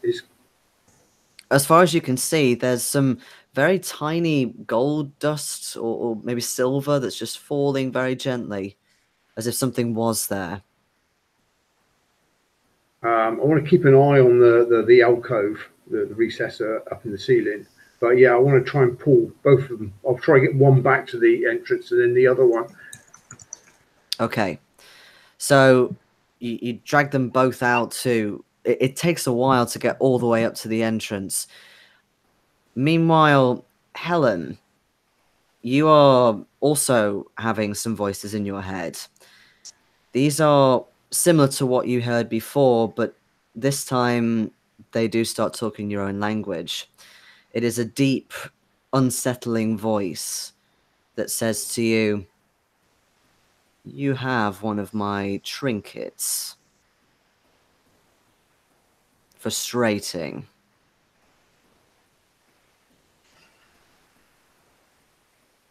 And you kind of sort of lapsing in and out of this place you were before with the Aquarius, if you will, while this voice is talking to you, taunting you about the ring, what it could do. And Dominic, you're getting flashes as well in your unconsciousness of the man that was half boiled alive, the brain box, all of that. But eventually you feel coldness, sharp coldness on you as you realize you've been brought outside. Kyle, are you just planning to take them to somewhere safe, or have you called anybody? No, I mean, I drag Helen up to the top of the steps and out of that room, and then I go back in for the sheriff. But I was feel like I can't put the boy down, so I'm trying to do it and drag him while holding it. Yeah, that's absolutely fine. I was just kind of cutting a bit in the future too. So far, then go back for the other one and drag that one out as well. Yeah. So basically, it's like 20 minutes later. You've got them both out, and you're actually now outside with them. So try and slap the sheriff around a bit and bring him around. Apples.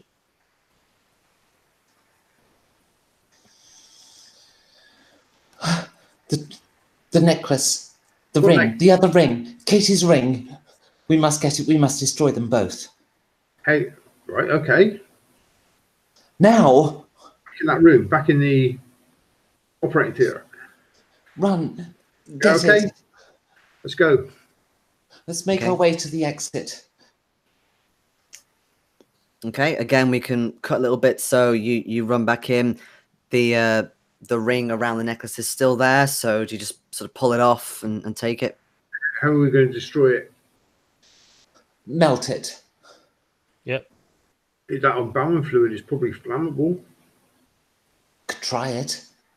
There's enough of it on the floor. Should burn pretty hot. Should go in a flash. We got a standard little town, haven't we, Jayson? Well, there's always Bunsen burners at a secondary school, but that assumes the mountain hasn't risen up out of the ground, which, I grant you, it may not have. No, I was thinking more that most American small towns at this time, there was usually some sort of goldsmith or jewelers, which means they usually have a smelt. That might be the case. That assumes that there isn't a mountain growing out of the ground. Yeah, we might not be able to get off of this thing. Assuming we're still up there, who's to say it could be another tornado? So do you try and burn these rings then? Yes. Yeah. We'll try it. Unless we can light the heating. Well, there was a furnace or something upstairs, wasn't there? There was a fire, but I don't think that'll be hot enough. In fact, I don't think the embalming fluid will be either, to be honest. I mean, no, I don't think it's actually flammable, is it? No, I'm just, you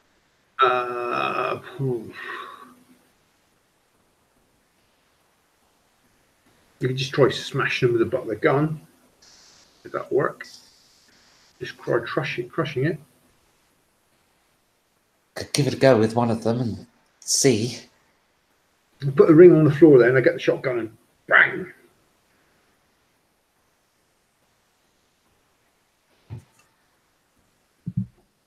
You tell us, does it work? Oh, you're actually doing it. I thought you were just sort of suggesting. So you try a couple of things, including hitting it with the butt of a rifle, trying to burn it. None of these seem to work.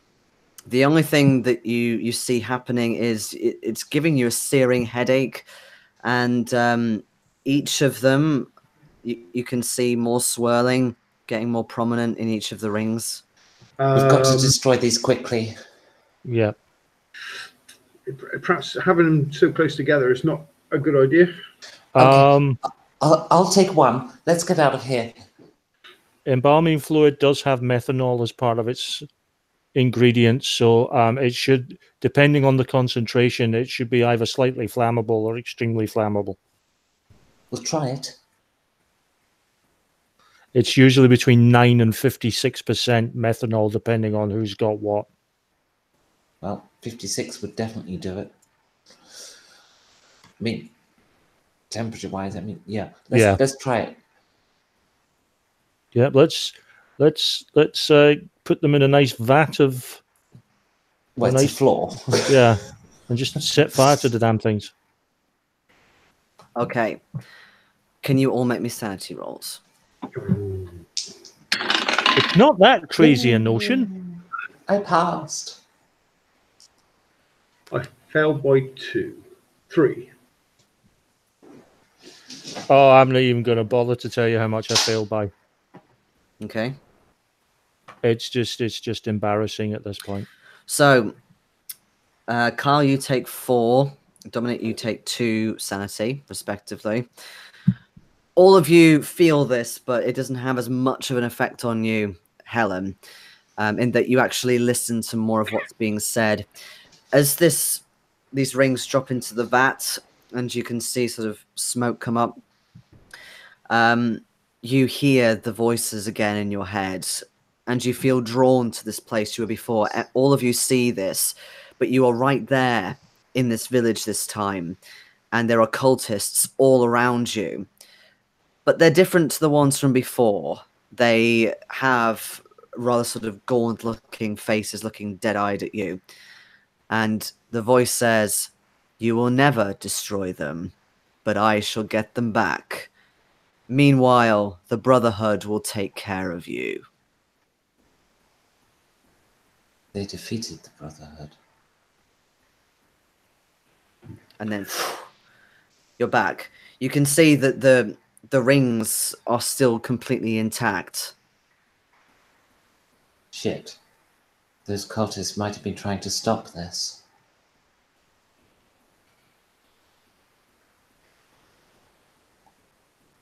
The head cultist, he said the shock off was the defeater of the Brotherhood. Do you want me to repeat what he said? Yeah. He said, "Ya, dwellers of Yugoth and vanquishers of the Brotherhood. Ya, great fungi of the ancient stars and enlighteners of worlds, accept now our offerings to you, O whisperers in the darkness." Yes, vanquisher of the Brotherhood.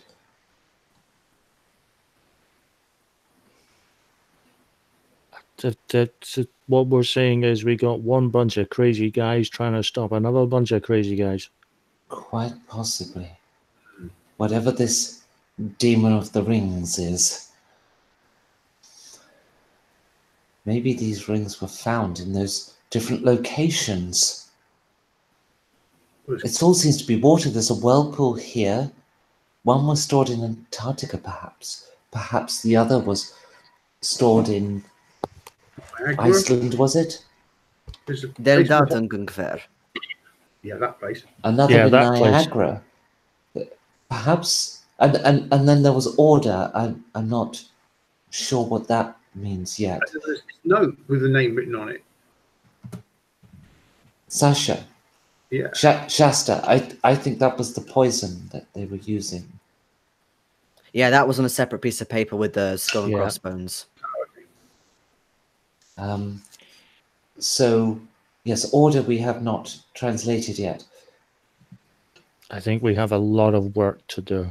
I think these trinkets, as it calls them, were located in watery places. There is a whirlpool there, but I'm concerned if we throw the rings into there that we might well be giving them to it. I'm not 100% on any theory right now. We need to find completely forgot my accent. God damn it. And do you sort of make your way outside while you're talking? We need to brace ourselves for fighting off this Brotherhood as we head down the mountain. Yeah. They're bound to be there. Yeah. So you head out and you see 2 things that alarm you greatly. It's still snowing, but you definitely can see that you are now level with the rest of the ground, as if you were never up in the air. And then you see some words that have been carved into the snow. and they are various words in rows. The first is Antarctica. The second is Niagara. The third is Der Datenkunfer. The fourth is Order. And the fifth is Socotra.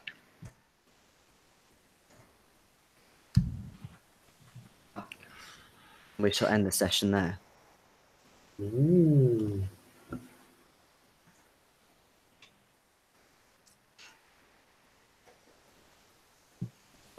Okay. What is it with all these weird words? You've gone very quiet. It's an What island does in that the mean? Bloody hell. An island in a sea? Arabian Sea. It's the largest of 4 islands. Yeah, all right, Mr. Google Maps. Yeah. I hope you enjoyed that, everybody. Yes. Certainly Well, did. it was frightening, terrifying. I just have to think about this session next time I have need for a laxative. Wow. That's a great quote to put on my DM CV.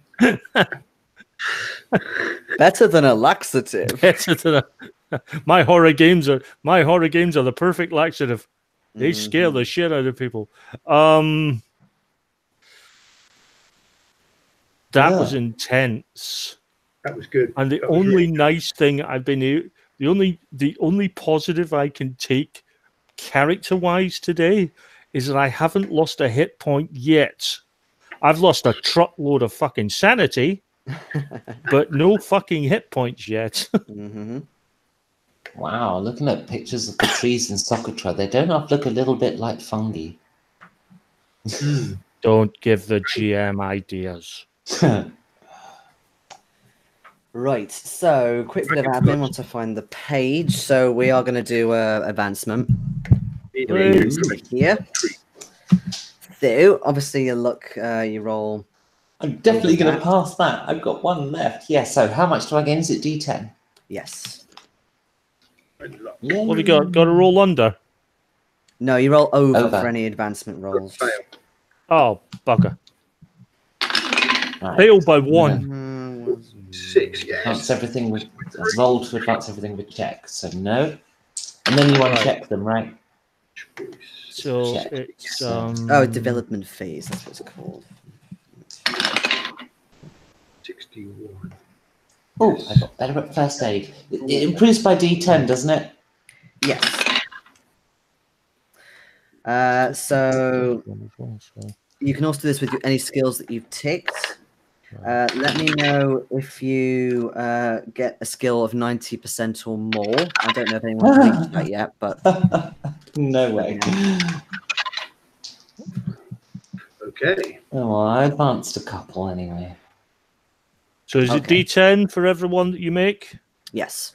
But remember, Everyone that you roll over. Yeah. Yeah. It's only the ones that you've ticked. Yes. Yep. I'm going through the ones that I've ticked, and the only one that I've managed to do so far is fucking shotgun. Yeah, I increased my dodge, my rifle, but missed my locksmith. Okay. Never mind. Untick those for next time. Yep, so... I never made a dodge roll. New. Other things you can do... is that... It's referring me to other pages, so... Getting used to the awfulness. La la la.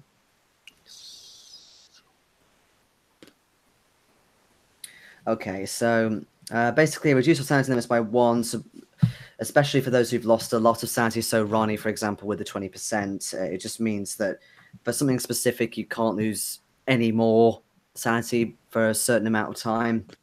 I'm just happy to sort of role play that more than, you know, strict numbers. Right. That just sums up my night just there. I made that occult roll earlier on. Yeah. So I ticked it. Now I have an occult score of 19, Okay. and I've just failed to learn anything from it. Wow. Bad luck. I just Bad luck. fucking rolled 13 for my upgrade. Yikes. Okay, and then a couple of other things. This one you'll probably need to go away and think about. But basically, I can do a keeper reward. At the end of a successful scenario or campaign chapter, keepers may specify dice rolls to increase investigator's current sanity points. And then you can also do psychotherapy to gain sanity, which is when you go and see a doctor. Whether you do that or not, I'm not sure at this stage. So unless you explicitly want to do that in the future, I'm happy to do a keeper reward and let you all roll a d6 sanity. To Yes, gain please. back. I'd like some sanity back. Because you guys did really well in that. Really, Thank really you. well. And then this is not so relevant, but it's one of the things. So just double check your credit rating, review your finances, which... Well, my store hasn't been open for a couple of days. Closed for serious business. But I mean, it hasn't really changed massively. I've got... No, I wouldn't think so. It's a very sort of minor point. I Yeah. think credit rating, I've never quite sort of grasped that in general because it's a number, but it's still like it's quite a big category of finance. So it's like, yeah, unless you've lost all your money. Yeah, I think it might be one of those cases in case you're doing one of those classic globe-trotting, globe-spanning, you're away for fucking weeks, where you're if not expending months on assets, end. yeah. And you're away from your usual employment and so on. Yeah. That would affect your credit rating. Yes. If this campaign went on a long time, I would be concerned as to the ongoing income. It would affect my cash. Yeah. Yeah. But right now, I don't think it's an issue No. at the moment. Cool. So if you guys have all done that, I'm happy to terminate the broadcast. Yeah. So if you stay to the end, Stephen, thanks again. If anybody else is watching, well, thank you for having done so.